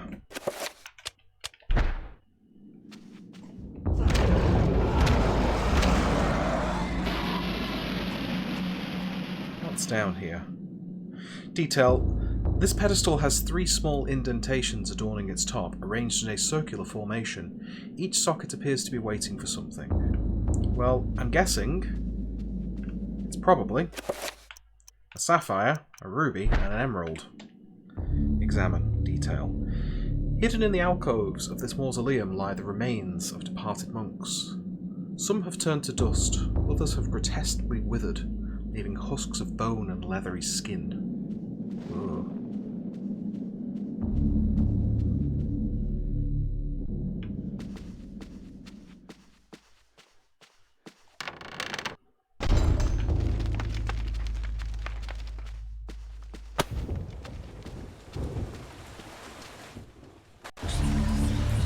Let's play a bit of organ music, shall we? Let's see if Paul's skills are really as bad as he makes out. This is the Forgeries of the Reliquaries.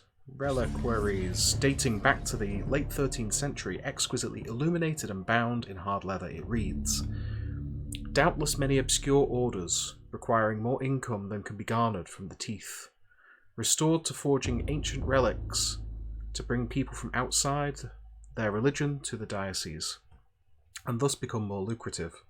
While it could be said that a false hope is still hope, relics such as Cuthbert's jawbone, the hand of Jude, and the infamous thigh-bone flute of Connaught, while being forgeries, deceive the righteous unjustly, their existence as true relics is the utmost heresy. Oh, so that's not sheet music, is it? I thought that was a sheet music book. My bad.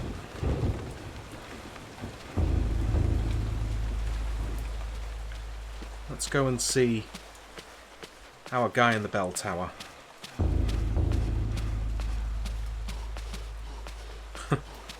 Paul is so unhealthy.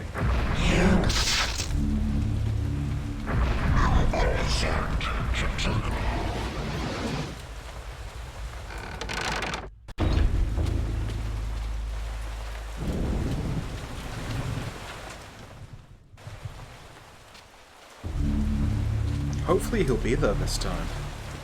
Otherwise I'm just going to ring the bell.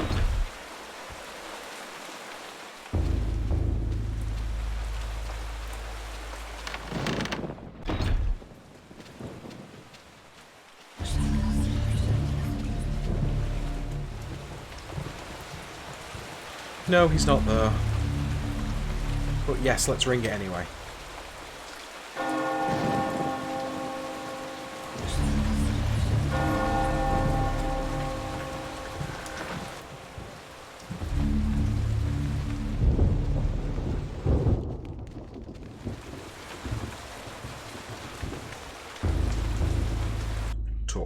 Ah, Brother Luther, not a moment too soon. As you have noticed, dread things inhabit this place. Shambling corpses, and worse. There is darkness at work here, in the midst of the Inquisition. I suspect it is worse than that, but I have no proof. Brother Andrew knew this also, and paid the price for it. Why are you telling me this? Perhaps you can finish off what Andrew started. Take this key. It unlocks the old tower. It has been sealed off since the Inquisition arrived. I intend to uncover the truth behind this. If you manage to uncover the source of darkness, return here, and I will do everything I can to help. Till then, brother, may your faith protect you. Paul has acquired the old tower key. The custodian shakes his head and informs Paul that he doesn't have enough evidence to make the accusation against Augustine. There must be something else to find. Okay, so we are on an evidence-gathering mission to find evidence of heresy by Augustine.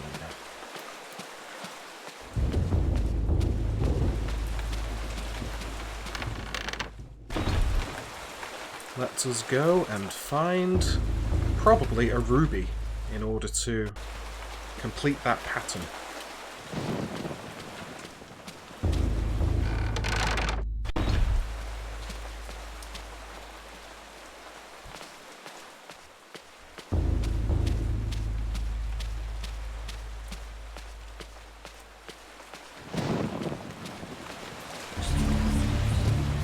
Okie dokie.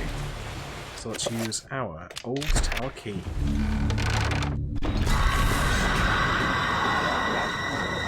Oh my gosh.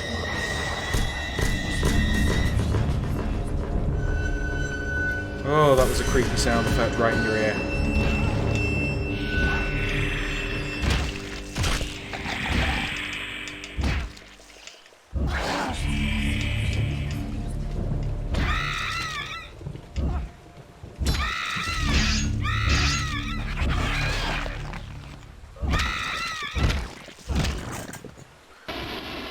So this place looks vaguely familiar.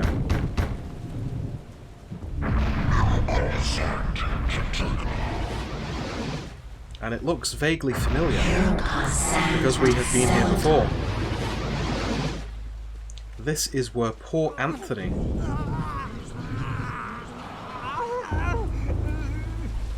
examine, detail. Is this casket in readiness for Brother Andrew's body? Perhaps Augustine is blessing it, or perhaps it has a more sinister purpose. It is almost as if the death was expected or arranged. Weird. Examine. A scroll of aged paper sits On the dusty altar top, it seems to have been discarded. Paul has acquired the Shield spell scroll.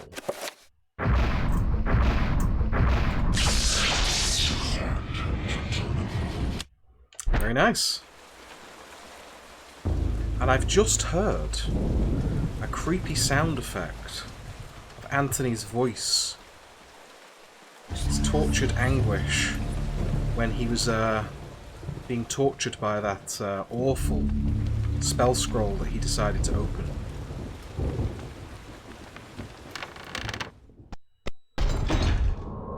Oh. Oh my word, it's Anthony.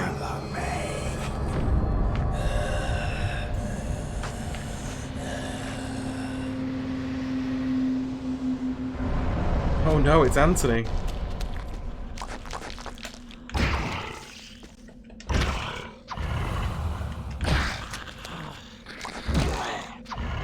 Do you know what? Let's very quickly put a little shield on us. Because he's going to hit big when he hits.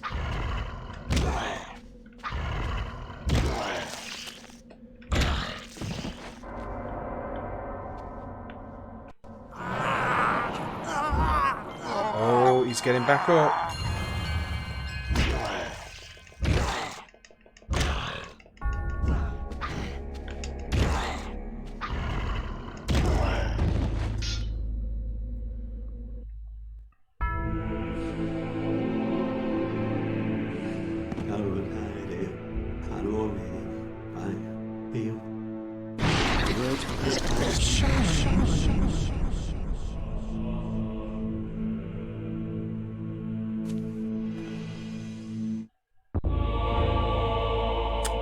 Paul has found a ruby, as well as the two-edged sword.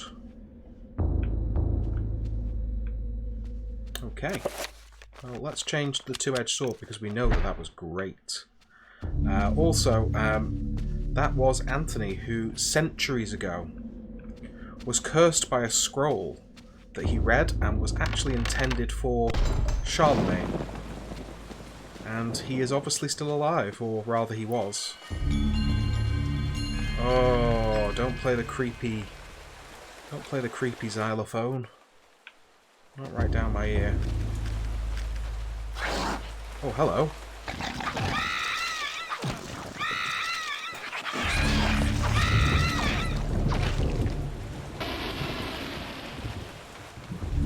Detail. Lying on an abandoned easel is a sheet of tattered paper covered with scrawls of ink. Paul has found the diary page. Diary page 2, check. The diary of Brother Andrew, page 2. I suppose it is understandable that they will not show me the hand of Jude on such little notice, but I must confess that the preparations they make are most unusual. No acts of consecration, no daily prayer or worship are demonstrated by this strange order. One wonders if they are holy at all, let alone being under the auspices of the Grand Inquisition. Perhaps it is my naivety of our faith. There are many practices associated with it, and they differ greatly from region to region. Perhaps Amiens is merely more eccentric than others. Maybe it is. Examine. A bewildering array of books and tomes sorted neatly onto a set of shelves. Mostly books of a religious nature, awaiting scholars such as Paul to peruse their contents. Examine. Same. Ah, detail. A sheet of music lies upon the bookshelf. One wonders what it sounds like. Lovely. Picked ourselves up a bit of music. Let's bring some life to this place. Anything in these bookshelves? Bewildering array, and a bewildering array. Okay.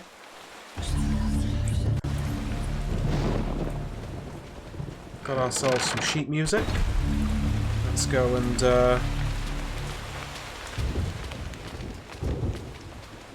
let's go and make a hot jam on this organ.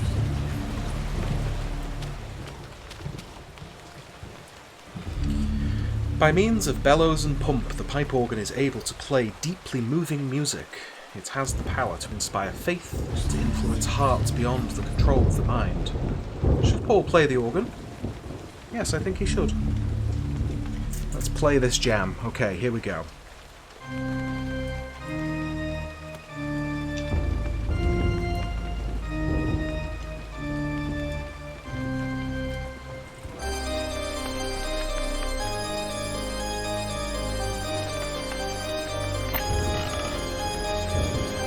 Ooh. Delightful. So to be fair, that music started at first. I thought it was a little bit... I thought it was a little bit, you know, macabre, a little bit... you know, didn't have very much life, but it really grew on me towards the end. Okay, so this here, this tabernacle, which is almost empty, contains this item here. So there are none of the things that should be there, such as the holy water or other ritualistic items. Only a circle of power lying on a shelf.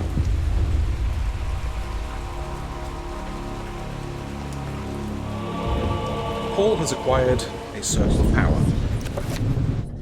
So Paul has acquired a 5-point circle of power. Now, each of the 3-point spells can be powered up using the power rune.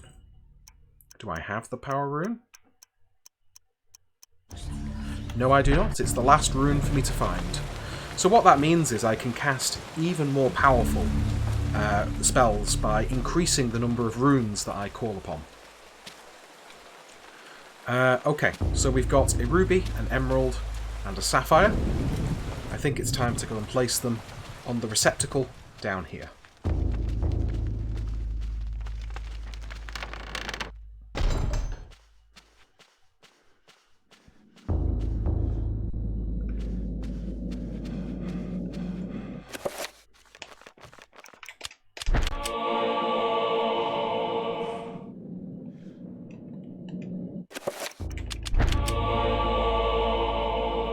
Very nice, very nice.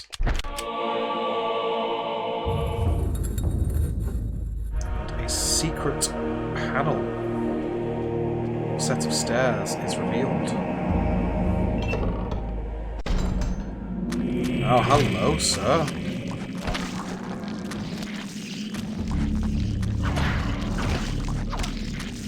Look at this tiny little one.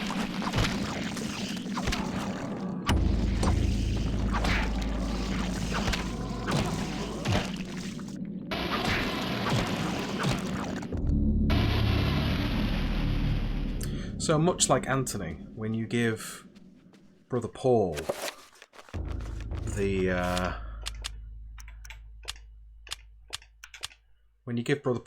two-handed sword or the two-edged sword, he becomes an absolute killing machine.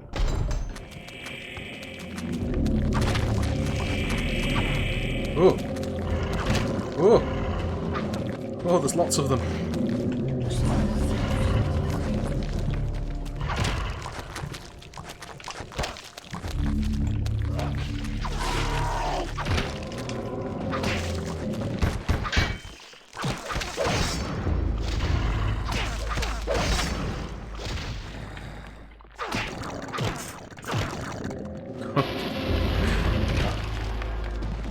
There's nothing worse than seeing a monster appear behind you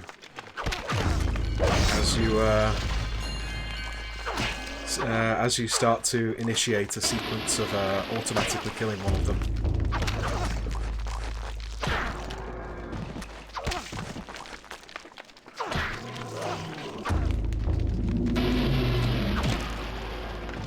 Okay. Bit of a claustrophobic space, I will admit, but we managed to do it. And we got ourselves a rune, which we don't actually have the definition of the rune yet, but I'm pretty sure that that is the Pargon rune, which is the power rune that allows us to, well, essentially, power up our spells to a 5-point spell.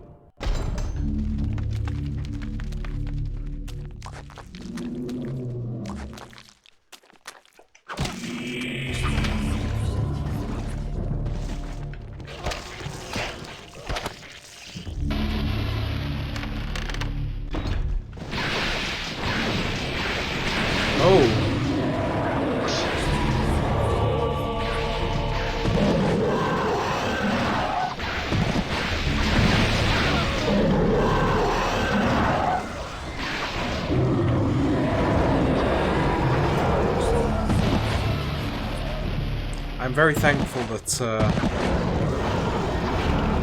the red one took out the green one first. Okay, so we came through this door here.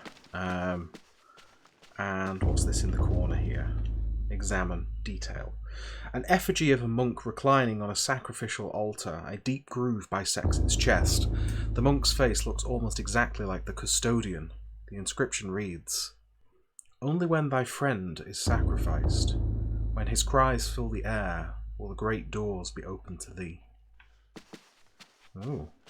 And I assume that's this door here, which is locked.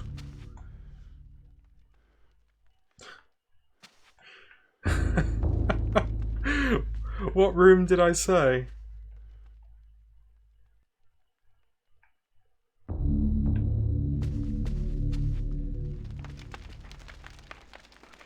I must have missed. I must have just casually talked about a room. But what did you think I said? Oh, hello.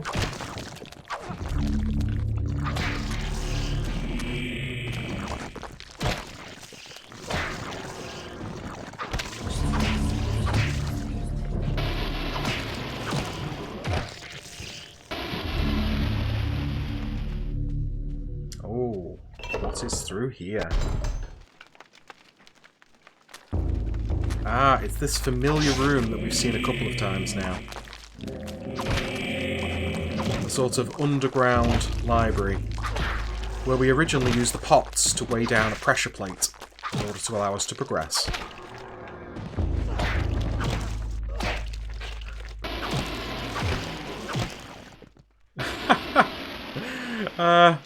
I think I said the horrors in the room. I don't think I said that, but I'm not too sure.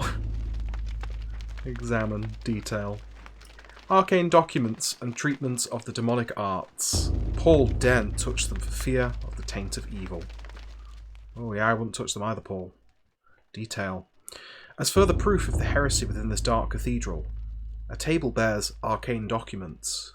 Diagrams and sigils pertaining to demonic craft are scattered across the recently used table. Recently used table? Oh man. Paul's found some crossbow bolts, and it's a similar story, the taint of evil and all that. This shelf appears to be recessed into the wall, not quite as flush as the others, almost as if it could slide inwards. Should Paul push the shelf? Oh hell yes, he should.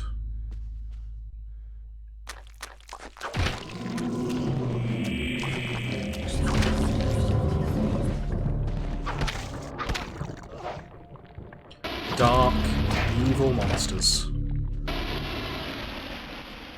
But what shall we find through this door here?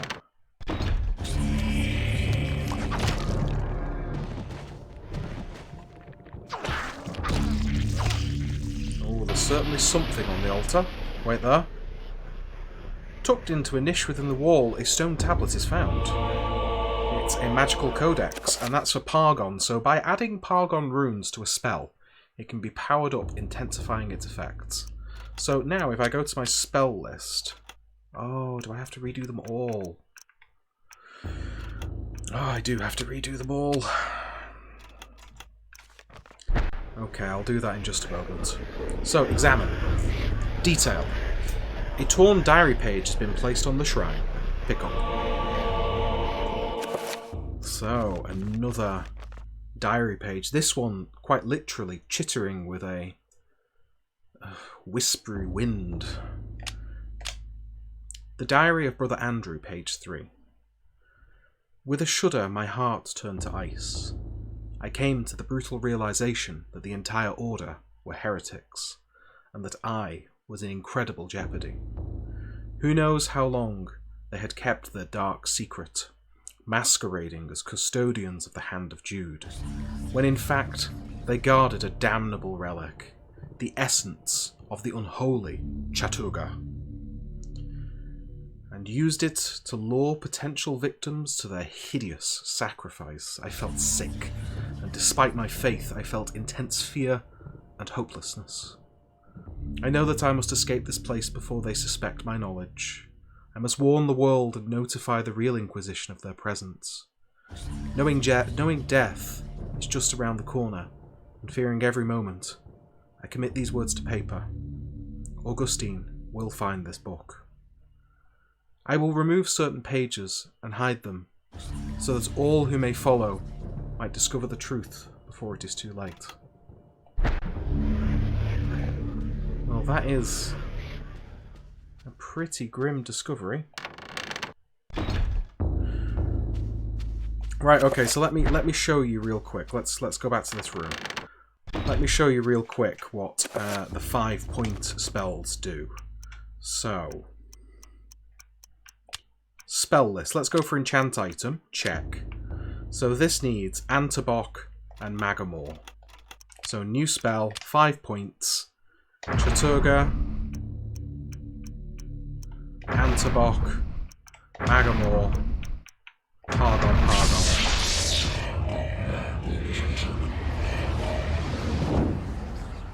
So now,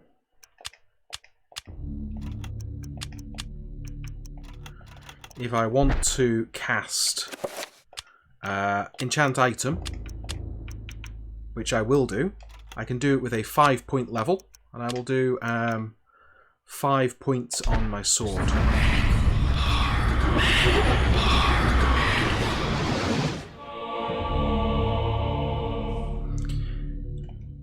I did pick Xelatath in the beginning, yes. I put it to the chat, and the chat voted for Xelatath. Okay, let's really quickly just do my spells. So check. This one is Narrowcath and Santak.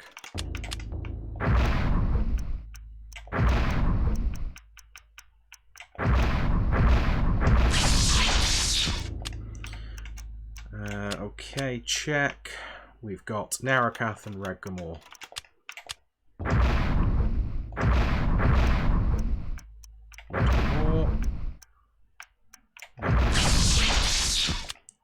Okay, so that was those.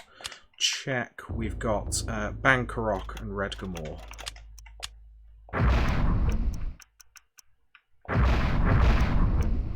Redgamore. Bankarok. Spell list. Dispel magic. Nethlek Redgamore.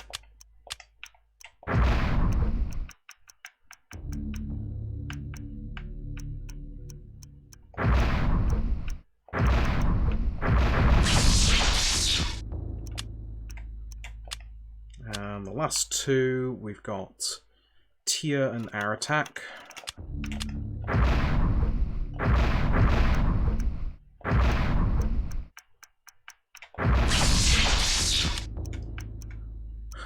A spell I have not yet discovered, because that is Summon Zombie. And shield is Bankarok and Santak. Okay, last one. Bankarok and Santak. Great, all my spells are ready. Ready to go. Oh, it's a door.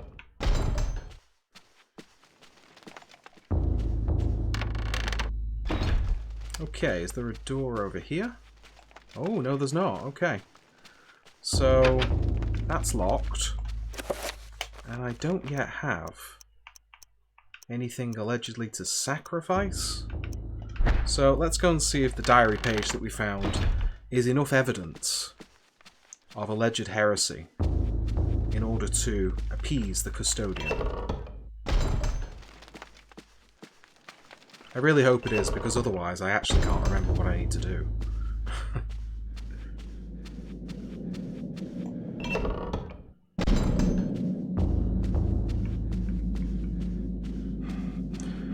I think you're right there. Xelatath is definitely does have the coolest cutscenes, because Xelatath seems to have this sort of crazed multi-personality situation going on, which I find quite nice.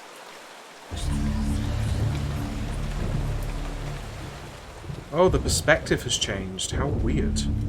Why has the perspective changed?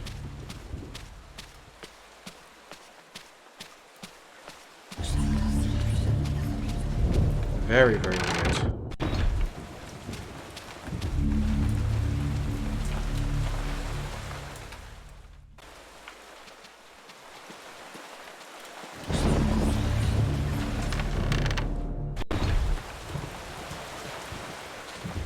Walking all the way to this bell tower is probably one of the most annoying parts about this particular chapter of the Tome of Eternal Darkness. Let's see what he's got to say. Here we go. Brother Andrew suspected Augustine all along. I managed to find remnants of his journal, and it all points to Augustine's involvement with a paganistic cult operating inside the cathedral. Aye, the cathedral's dark secret has been uncovered. I too suspected this, but was too afraid to act. Augustine himself is a heretic. He has covered his tracks well, claiming that the sacred relic, the Hand of Jude, was stored here. He had those who came to see it murdered. The Hand of Jude never existed. And with that realization, the trap closes, brother. My days here are numbered. I awoke to find this cruel dagger placed upon my pillow this morn. It can only mean one thing. I know too much, and they are moving to silence me. I can only hope that what little faith I have left is enough to save my soul. Please, take this thing away from me. Its very sight troubles me to no end. May your faith protect thee, Brother Luther, for that's all you have.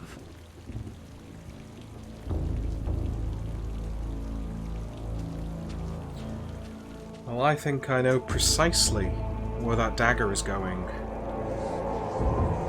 Oh.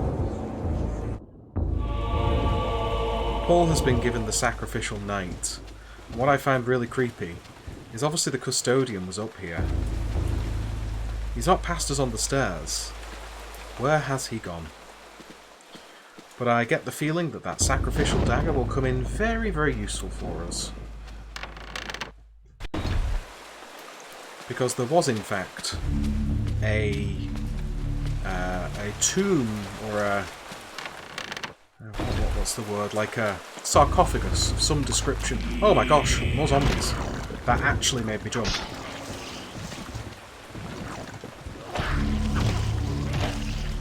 I really was not expecting to see a zombie there.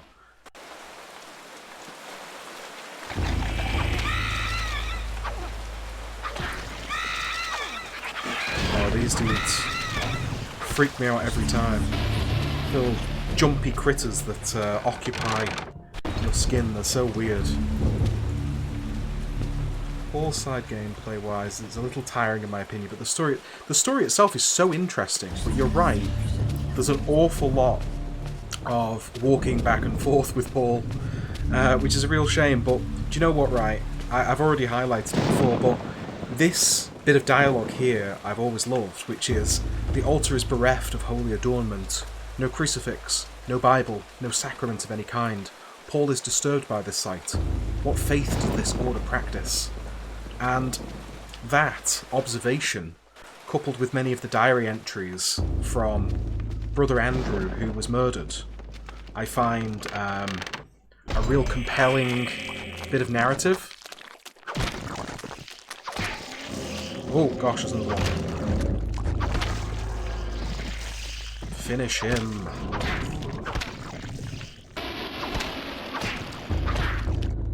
Paul's story is super interesting. Just turning up to... Oh god, it's a trapper. I don't want to be trapped.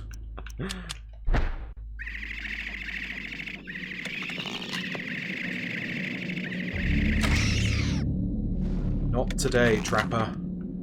Not today.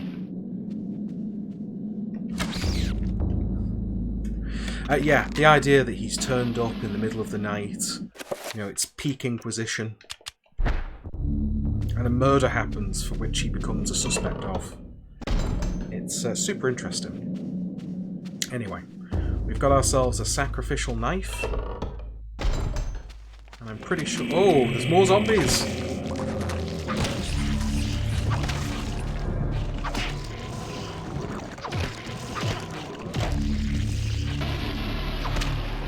There we go. Good night, zombies.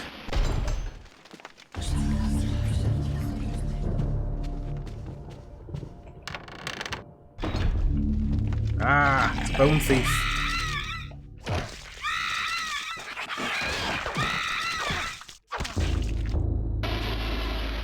Right, okay. Let's save if we can.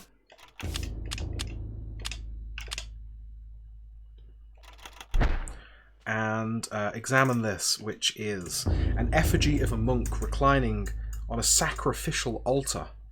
A deep groove bisects its chest. The monk's face looks almost exactly like the custodian. The inscription reads, "Only when thy friend is sacrificed, when his cries fill the air, will the great doors be open to thee." Well, I think we know. The sacrificial dagger. Ooh.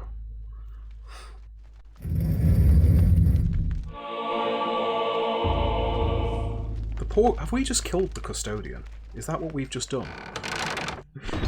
Is that what we've just done?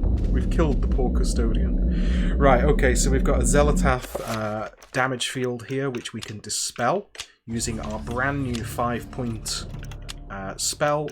And Zelatath is dispelled with Chaturga.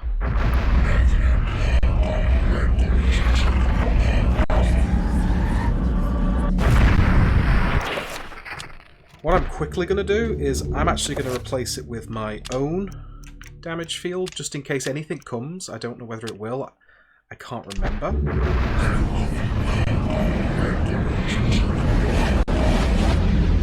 And I will cast Shield on myself, 5-point Montarock.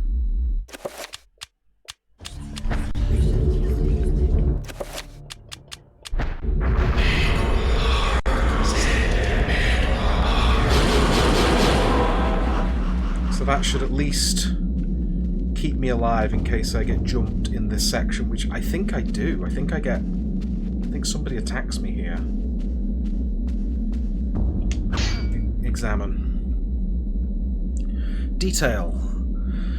Lying in a pool of his own blood is the custodian, but he was just upstairs. Paul's only ally in his fight against the darkness. His soul no doubt lingers, fused to the altar on which his life has been taken, watching over his own rapidly cooling corpse. Feeling all hope escape him, Paul's situation is suddenly 1,000 times more desperate than before. Now he is alone against the darkness. You are a clever man, Brother Luther. Oh, Wanting answers Grandmaster to Creep. clarify your new position as fugitive, you seek them out, and this is what you find. Tell me, what does a man such as yourself think of when he finds a viper's nest of heresy? When he finds the very source of corruption? I think of irony. Irony of what you, masquerading as a member of the Inquisition, stand for. And that you stand for evil. Evil is merely a perspective which no longer concerns me, Luther. You will be executed in the most painful manner imaginable. After we have broken your frail body and mind, in the name of our true Lord, Zelatoth. Come, my children. Feast on this morsel, and let us return to our preparations. Oh, I best get the controller then, eh?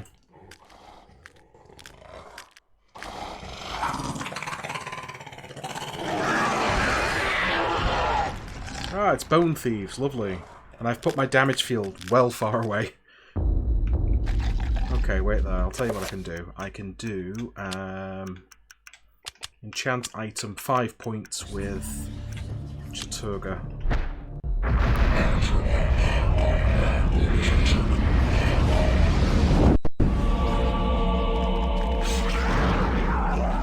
Ah, get off! Get off, get off, get off.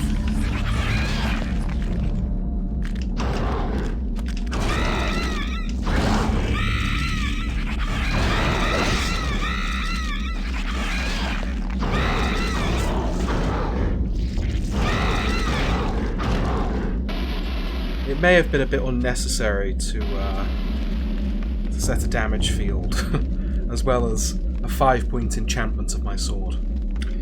Dangling from worn iron chains, burning censers fill the room with a fetid incense. Acrid smoke rises from what can only be burning flesh. Oh, incense filled with burning flesh. Dude, that's not cool. That's not chill at all.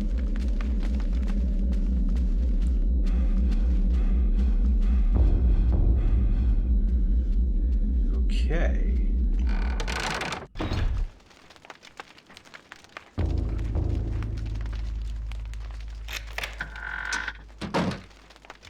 Chase him, Paul. Go and get him.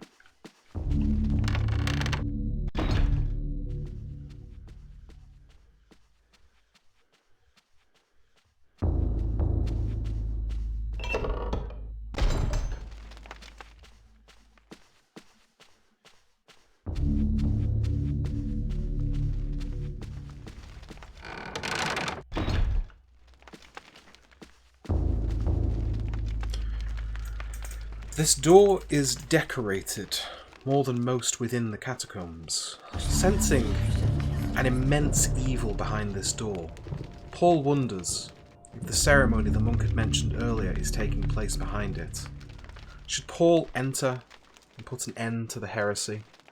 Now, before I do, as always, I just want to check to make sure that I have everything, and what I needed from here was the Circle of Power 5, Pargon, and the Shield Scroll, and I've managed to find all 3 of those.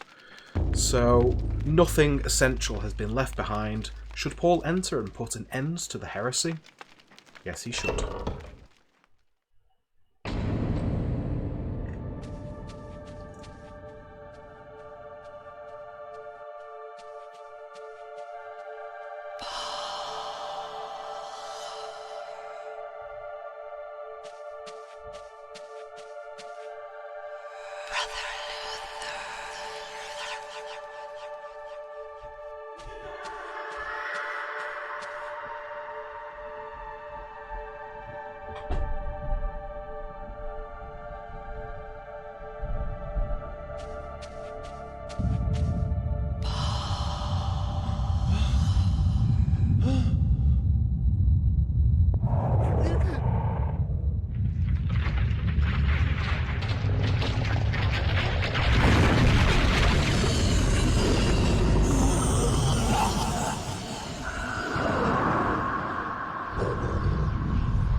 Your task, my liege and greater guardian, is to guard this place.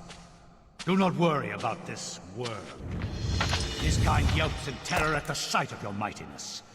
We will dispose of him ourselves.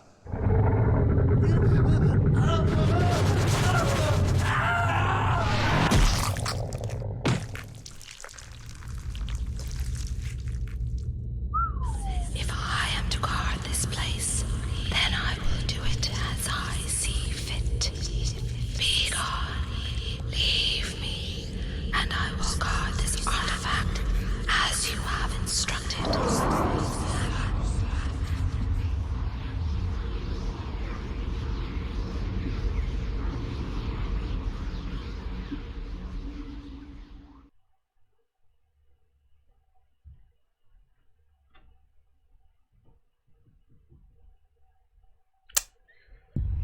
Chapter complete. And that is Paul's story told. We found a note from Edward. Let's check it. The note reads, "My dearest Alex, I'm glad you have followed my paper trail thus far. I knew I could depend on you. This will be the hardest part of your journey. Look for the 88 keys to continue your journey into the past. Your loving grandfather, Edward." And you are right, poor Paul indeed. I feel so sorry that he was dispatched, a fundamentally good man, dispatched in such a ruthless and wicked way. So that was the Heresy chapter, which is tremendously good fun. Well, good fun. You know, good fun. Now, there's one thing that we learned when we saw, when we were Paul. We learned how to play a truly, tremendously jazzy little number. Oh, on the organ. And we have ourselves an instrument, or rather a piano in this house here. Can Alex replicate Paul's tremendous effort? Let's find out. Detail. Seeing the piano stirred up distant recollections of Paul Luther's story in Alex's mind. The echoes of those notes within the cathedral echo also within her own consciousness. Her hands are drawn to the keys, almost of their own accord. Should Alex play the piano? I think yes, she should. Now let's replicate Brother Paul's rockin' jam in the cathedral.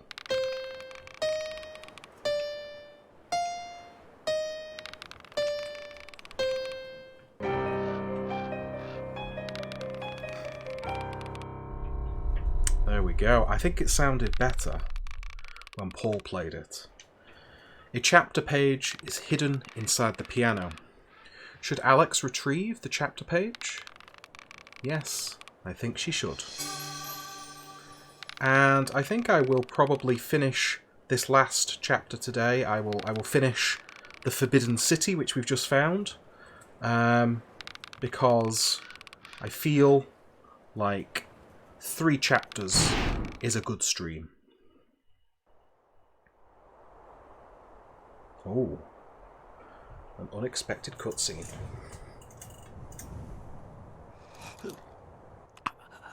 Who are you? I am your lord and conqueror. What manner of forsaken being are you? So, you can see me in my true form. You are a gifted man. Take this one and use him as the foundation for the pillar. He is special and should be given a special place among the suffering. Oh yeah, the pillar which is constructed of humans. Oh my god. Oh, the hanging. Oh god. That is literally sending chills down my spine seeing that hanging body there. Let's recover a bit of sanity for everybody's benefit.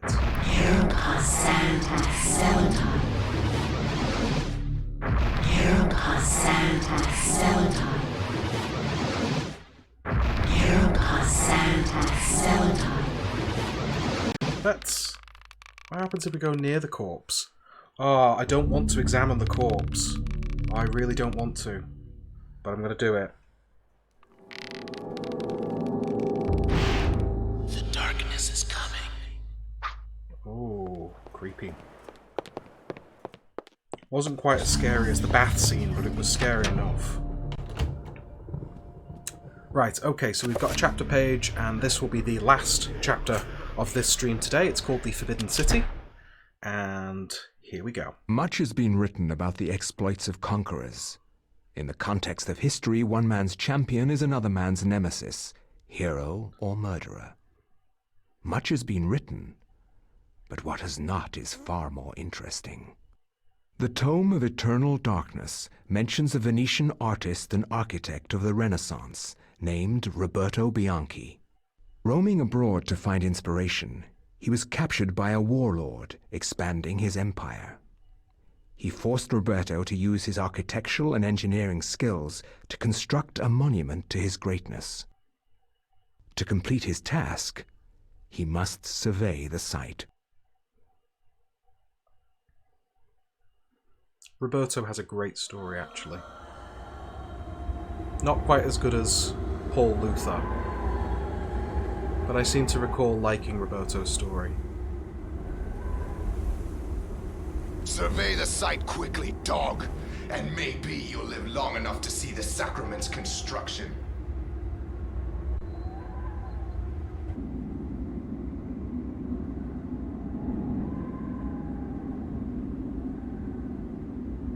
Did you think we would trust you, Bianchi? Even though you are graced with the generosity of our liege, you are still his prisoner. As I said, finish your work quickly, and maybe we'll drag you out of this hole. Roberto must survey the ruins of this ancient temple. The rooms he must survey can be found on the map. Only when these areas have been inspected can the construction begin. So what does Roberto have? A torch. Brilliant. Detail. The foundation for the monument has been constructed, but it has suffered some damage. The rest of the complex is unknown, and Roberto must discover if construction can continue. Okay, come on, Roberto. Let's go and take a look, shall we?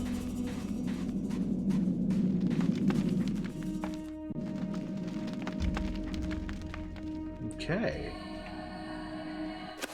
So I don't believe I've used the map at all in this game, but I can see a couple of rooms that are marked with crosses, so... Talk. A frantic worker looking for answers to questions that can't be answered. He hopes Roberto is there to save them, and longs to see his family and friends once he escapes. I bet he does. I bet he does. Okay. So this isn't a room for us to survey, so let's continue.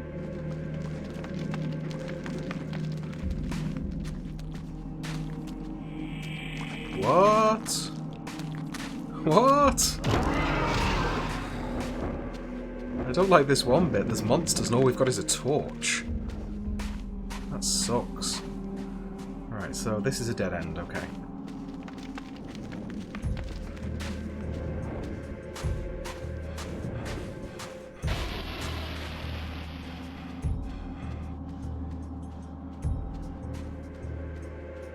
Examine. Detail. One of Roberto's fellow slaves lies dead. His wounds seem to have attracted the attention of the beasts, for they have been gnawed open, spilling his innards onto the dusty floor.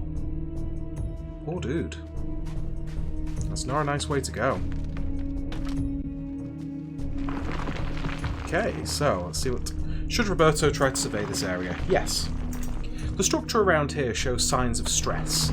It is far from sound. Perhaps with some reinforcement it might be able to suit the requirements of the monument.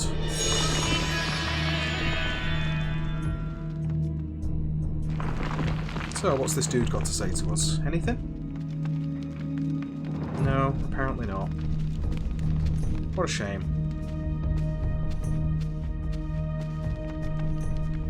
Oh, nice. Detail. An old safe lies discarded on the nearby ledge. Nice to see we have a weapon now, as opposed to just a torch. Is there anything else in the room? It'd be really easy to miss that as well. Some crossbow bolts. Anything else? No, there is nothing else. I'll keep the torch on for now, because it's actually quite useful to have a little bit of light.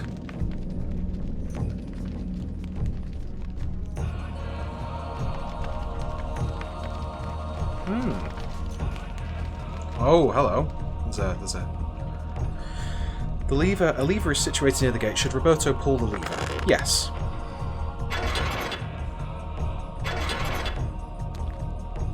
Ah. Hello, monster.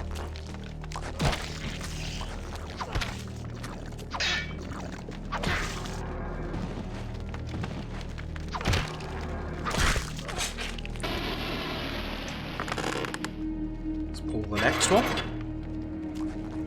Two of Chaturga's finest muscly boys come to get us.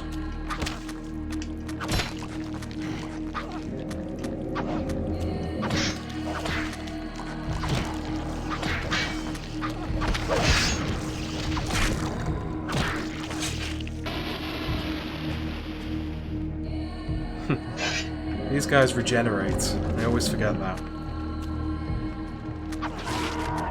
And they've got quite a lot of health as compared to other monsters.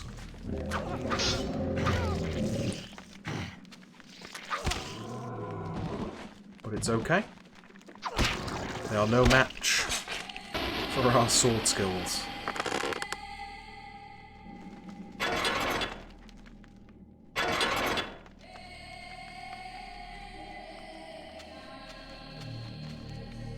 Oh, hello. Of course there's some Zelotaf monsters.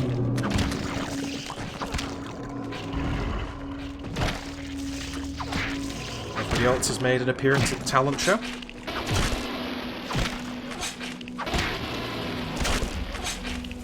Okay, so up the stairs we go.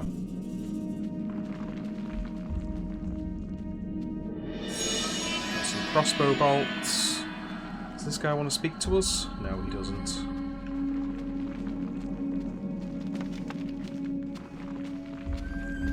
But we found ourselves the crossbow, which, as we realised in Paul Luther's story, was a truly terrible weapon.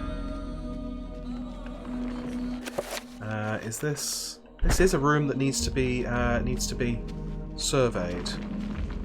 And it's the crumbling rocks that indicate where the survey starts. So dust and rock falls from the roof through a fault in the stone. It is difficult for Roberto to assess how sturdy the place is, but it needs lots of reinforcement if it is to be built upon. Okay. Does this guy want to speak to us? The man babbles incoherently about worms devouring his countrymen, and that Roberto will be next. Delightful. Good chat, sir. Good chat. And here we are in the familiar area that contains the Tome of Eternal Darkness. Paul Luther's statue now forms part of the ranks. Cradled in what appears to be a leathery hand lies a mysterious book. It is bound in human skin and intricately decorated with shrunken bones. It beckons you and yearns to be possessed. Should Roberto claim the Tome of Eternal Darkness? Yes.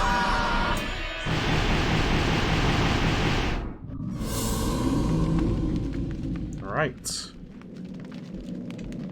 Well. Oh! Oh, he's scared. What's he scared of? Are you okay? The worker is surprised to see Roberto. He confesses to cowardice as he stayed behind while others ventured further into the complex. When the screams of the others echoed from the walls, he dared not move. Well, I'll be honest with you, dude. I wouldn't either. Oh, trappers.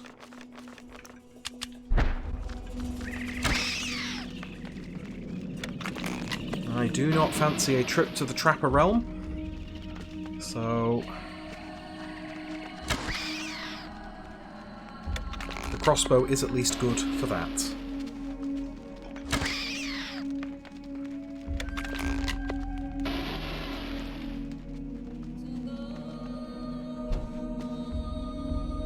Okay.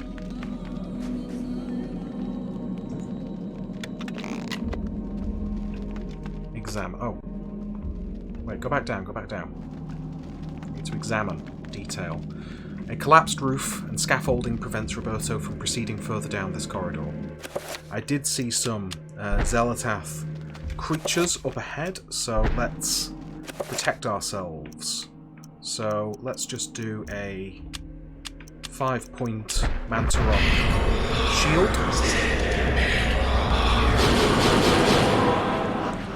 And I believe they were Zelatath, so let's use a level 3 Chaturga enchant item.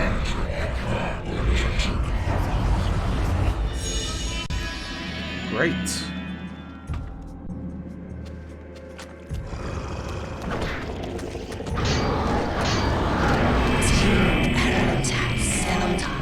Oh my word.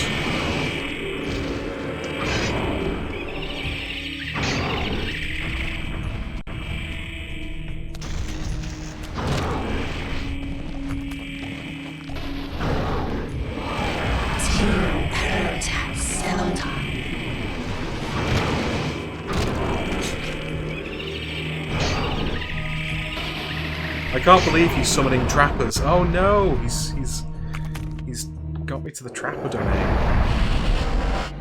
That's not what I wanted. I suppose his sanity's a bit low, so green would be okay.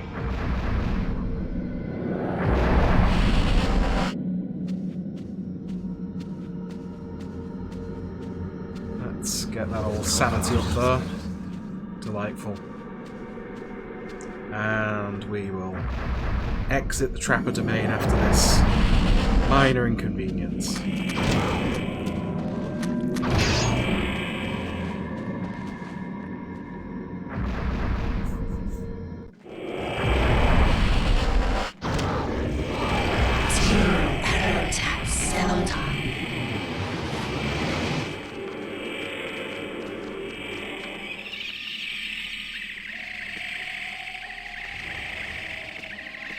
I really wish he'd stop summoning trappers.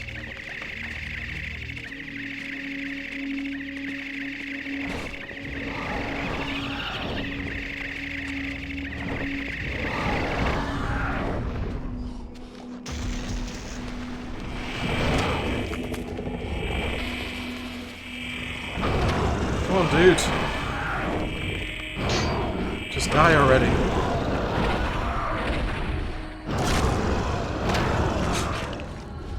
Okay. That was a significantly longer battle than it needed to be. Detail. A tattered scroll of paper sits atop the dais collecting dust. Roberto has acquired the Summon Zombie spell scroll. So earlier I was discovering spells, and you will recall that I had one that had a question mark, but now I've discovered the spell scroll. I know what the spell is. Is this a room that needs a survey? No, it's not.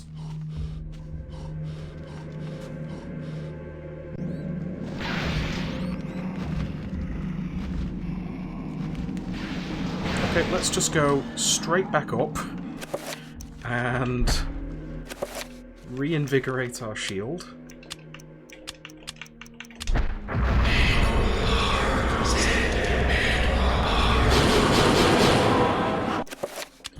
And I believe it was a Chaturga red one, which means I need...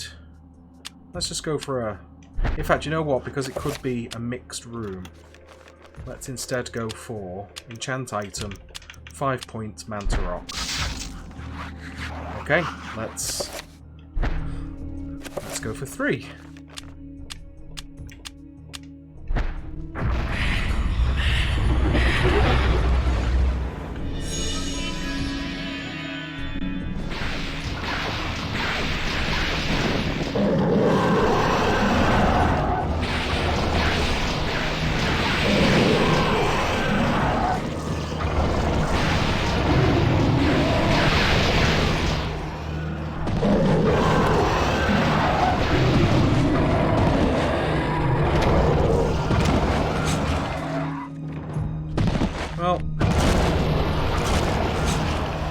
Both made short work of each other, which helped me tremendously.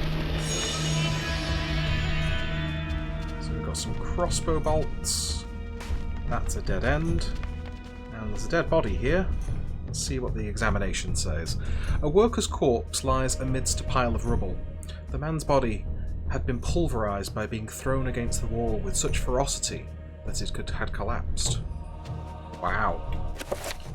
Let's put a shield back up because you never know what could potentially jump out on you.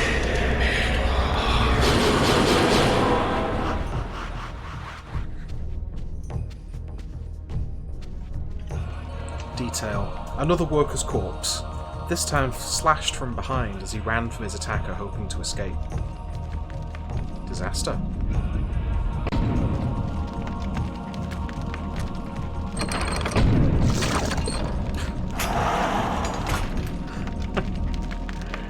Okay. Examine. Ravaged corpses litter this room. Their flesh has been devoured in places and decomposition has already set in. Grim. Okay, so I know that door shut there, and that's fine. And I think I open it by summoning a zombie and putting it on the pressure plate. But I'm going to just explore this way first.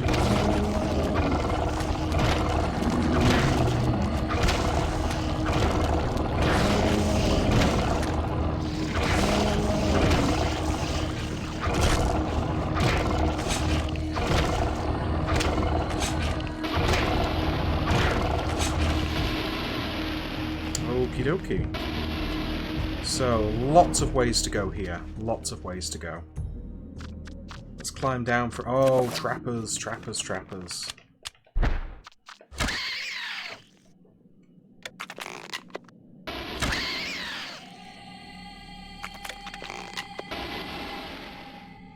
Any more? No, but I think I need to use reveal in invisible here. 5 points for tutorial.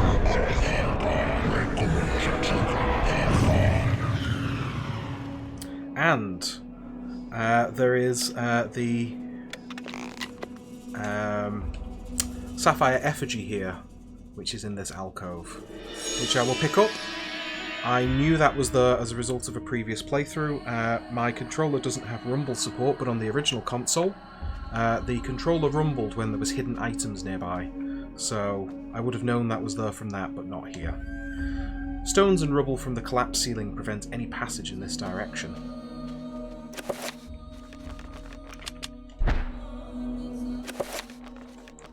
Let's just reinvigorate our shield again.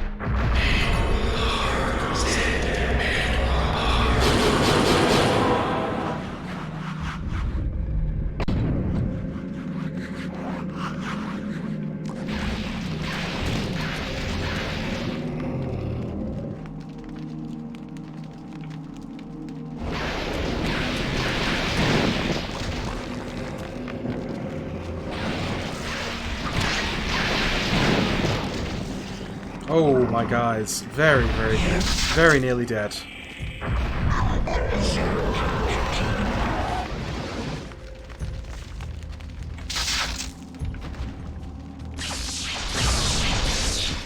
That did not help.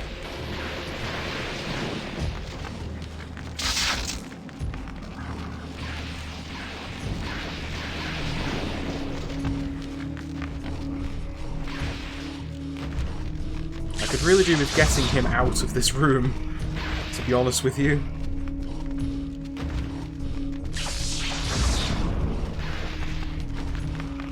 Because he's in a bad shape and that horror is going to wreck him.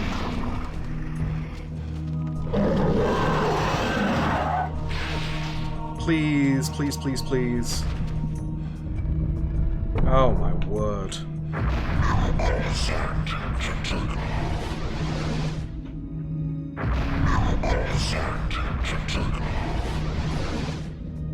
Right, let's very quickly do an actual save state, because that was a little bit too close for my liking.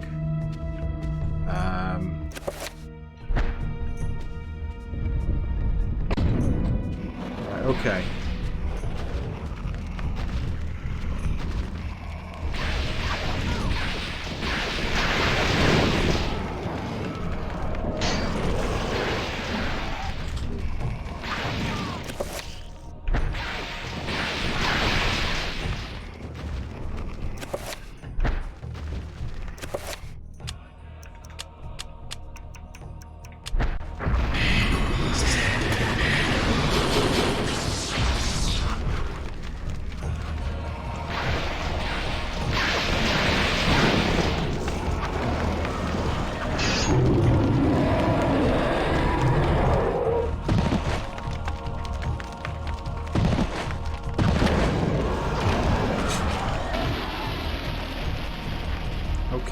So, we also have a key here. There is a key placed on the pedestal that glints in the room's soft light. Lovely. The Forgotten Corridor key. Sounds great.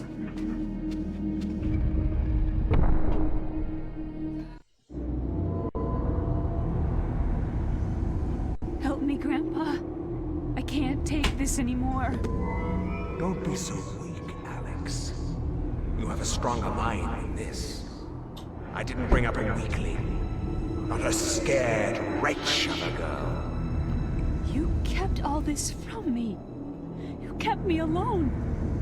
You shared nothing with me. I couldn't. I could never give you the burden. I just wanted you to grow up. To grow up and leave me alone. Why couldn't you have been killed with your parents? This can't be happening! Oh, yikes. Grandpa got a bit nasty there, didn't he? Okay, Roberto's in a real poor state, so let's give him a bit of health before we head up and maybe find the Forgotten Corridor. Crossbow bolts.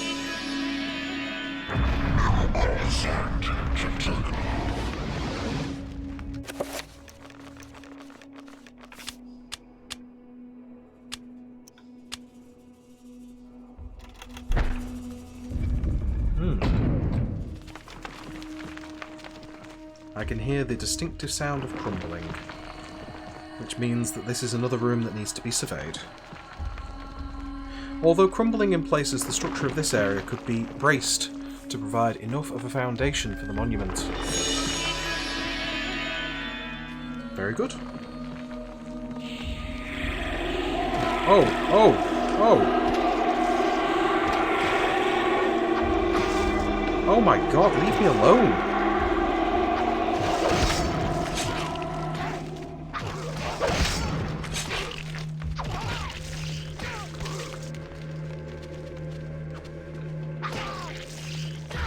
Oh my god, let me hit you.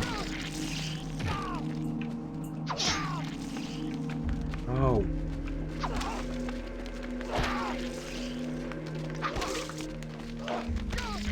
Who are these people that can survive being hit by a sword? Direct hit. Get me out of there. Let's put a shield up. Nope, okay, let's not.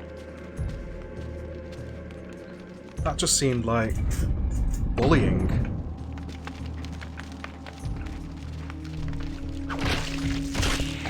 Ah! They are bone thieves. And I don't want to face 3 bone thieves, that's optional. It's definitely optional. Let's see what we're like. We're in pretty grim shape all around.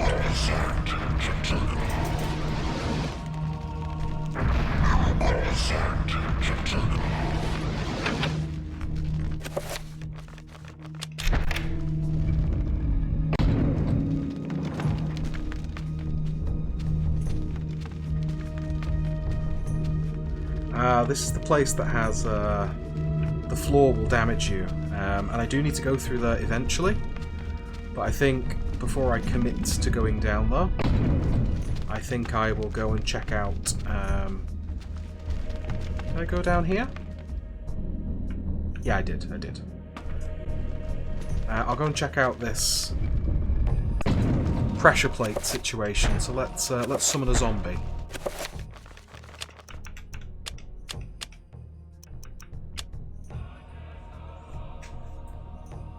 Okay. Oh, come on, dude.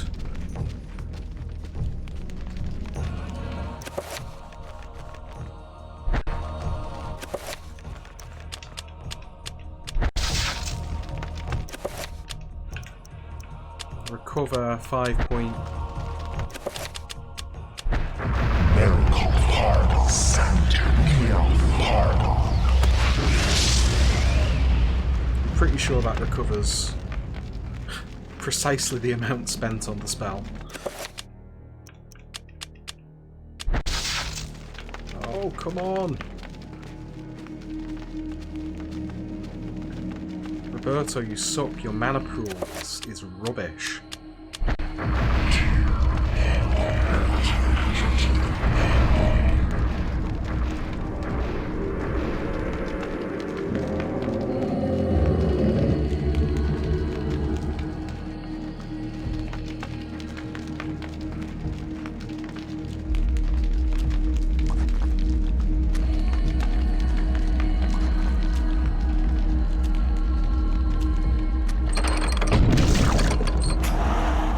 Hey! We have opened the door.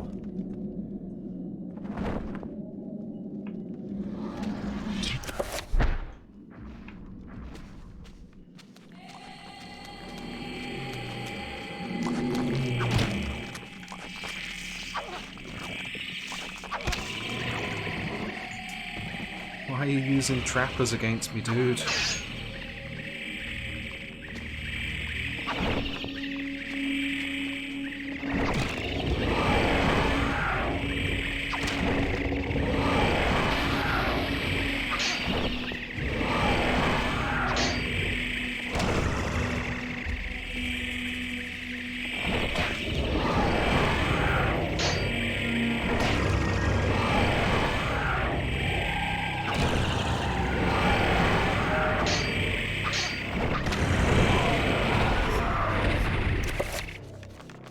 Now at the... Oh, I was just about to say, I'm at dangerous levels of sanity where weird stuff starts happening.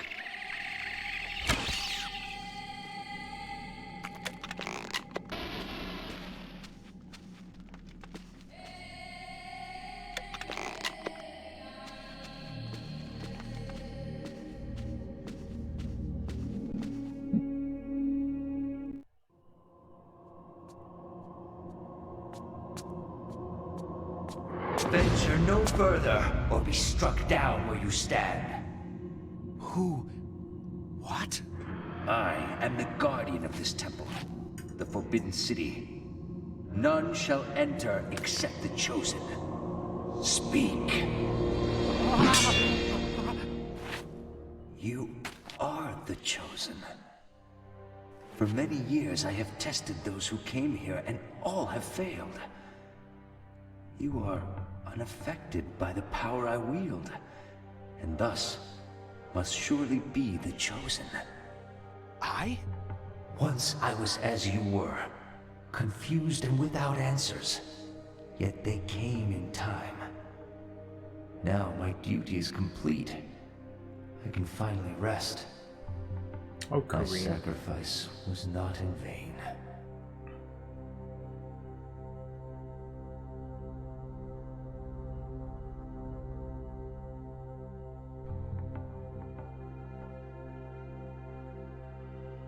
It's Uliath's essence, if I'm not mistaken.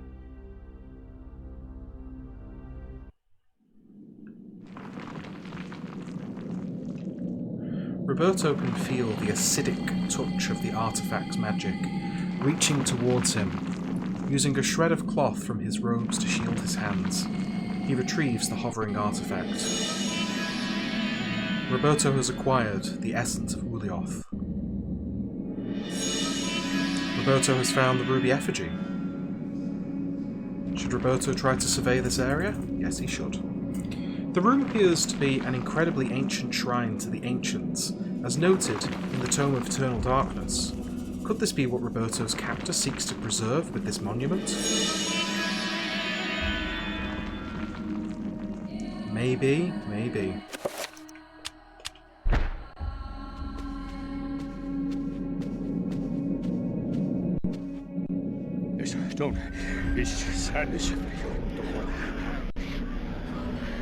A construct of human bones lashed together to form a small shrine. A shade of skin tops the edifice, making the light cast eerie shadows on the walls that glow with a warmth of their own. I'm pretty sure this is some kind of insanity fever dream. Oh no, it's not. Oh no, it actually is the is the place of the Tome of Eternal Darkness. I can't use it here. But it is legitimately the Tome of Eternal Darkness shrine.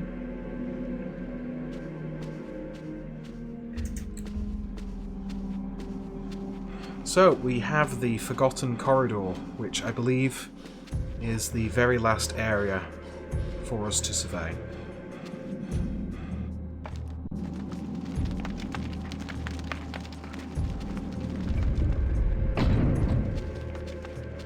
And we are coming very rapidly to the close of Roberto Bianchi's story. I'm going to save here because I think there is a part that you can quite easily fail. So, just in case that happens, I will make sure that I have an appropriate save state to recover from if necessary. So this floor here damages you as you move. So in order to help me across, I'm going to use a 5th level shield.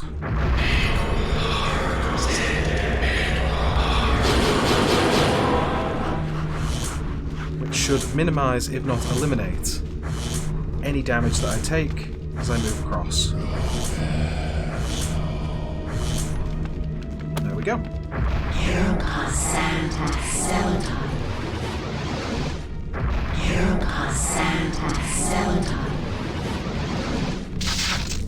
Okay.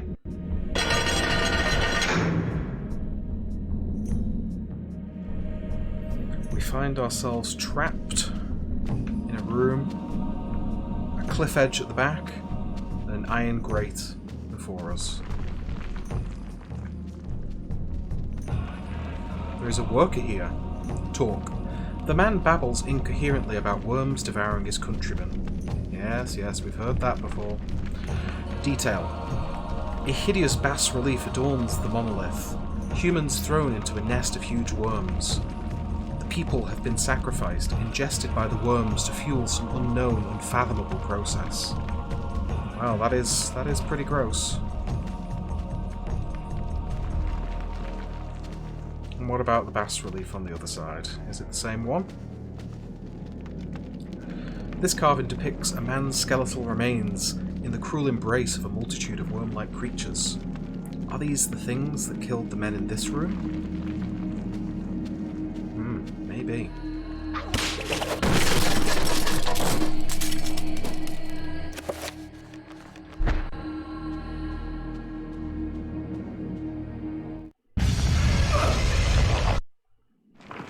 Oh, hello.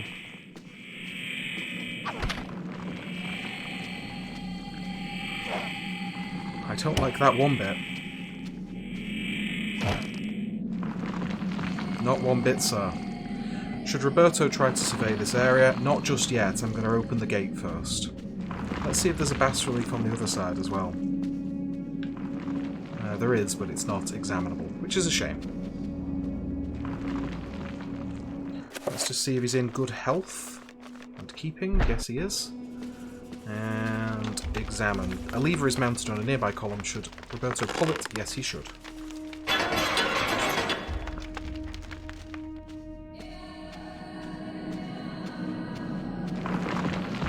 Examine. The dilapidated roof appears to be collapsing in several areas and will need a lot of reinforcement. The workers will have a daunting task ahead of them. Roberto has completed his survey of the complex. Now he can return to the surface and report his findings to his captor. Okay. So let's head all the way back. We need a shield spell to protect us from this floor.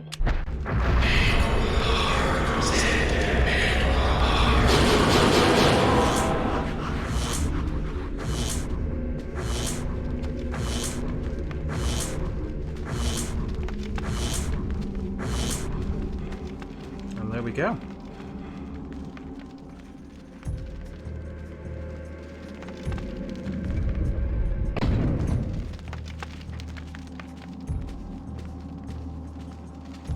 Roberto really has seen some things in his short time in this monolithic underground cavern.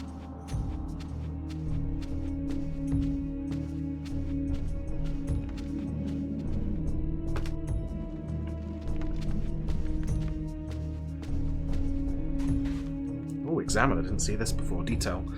An abandoned library of sorts, a small collection of rotted, useless books lie amidst smashed pottery and debris.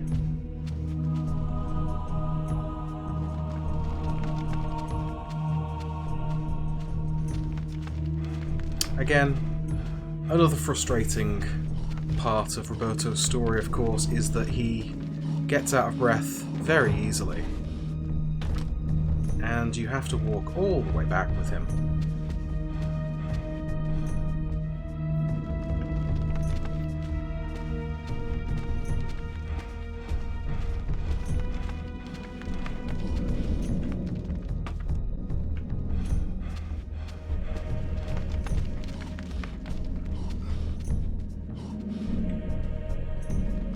Roberto sounds precisely like how I'm going to sound on my first day back at the gym.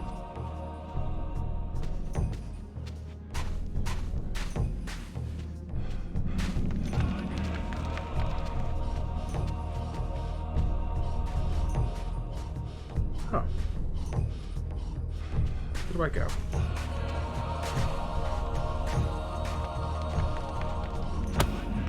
Ah, there's my ladder.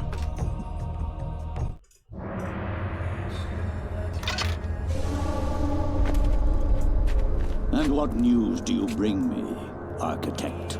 The foundations are infested. Demons and devils. Many lives will be lost if you try to build there.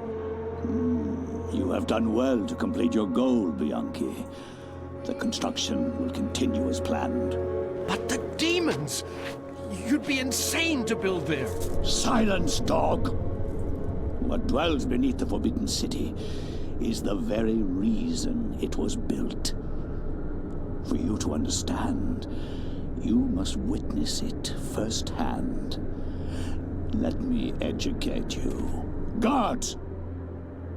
Put this one with the others of the sacrifice.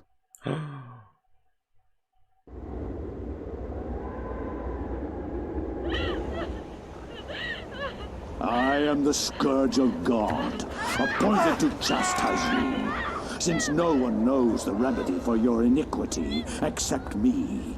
You are wicked, but I am more wicked than you, so be silent. Now you, Architect, you are about to make your largest contribution to this project.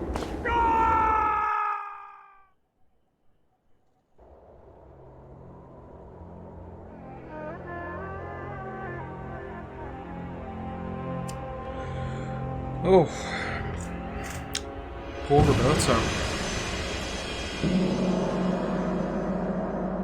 Poor Roberto.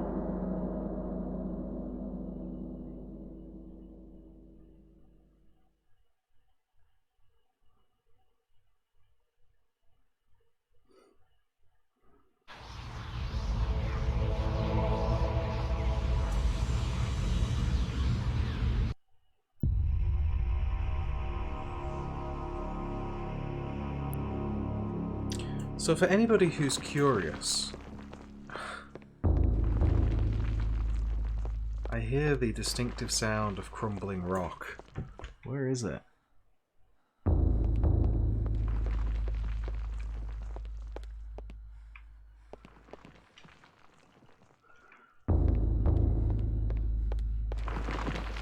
There we go. Should Alex try to survey this area? So she's doing Roberto Bianchini's survey technique. An unseen force guides Alex's hand toward the painting, compelling her to look behind it. She reaches out and pulls back the painting and discovers a chapter page hidden behind it. Should Alex receive the chapter page? She should. A sense of familiarity overcomes her. As the chapter page comes to her fingers, so does the realization that Roberto's spirit is aiding her. Alex has found a chapter page entitled A War to End All Wars hidden behind the painting.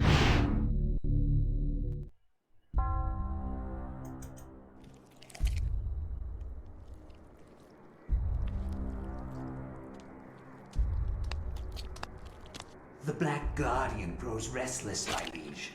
Its hunger increases, and the binding continues to weaken.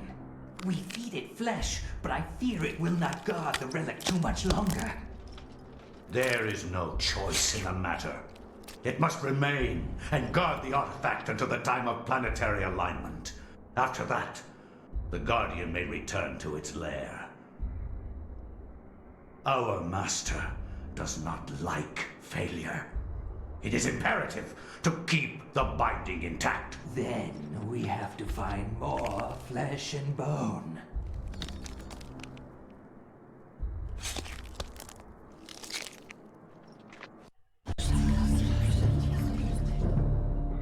Okay. The reason I wanted to come over to this corner anyway is for anybody who was watching and wondering why all those people were being thrown into that tower. This is the tower, and its description is as follows.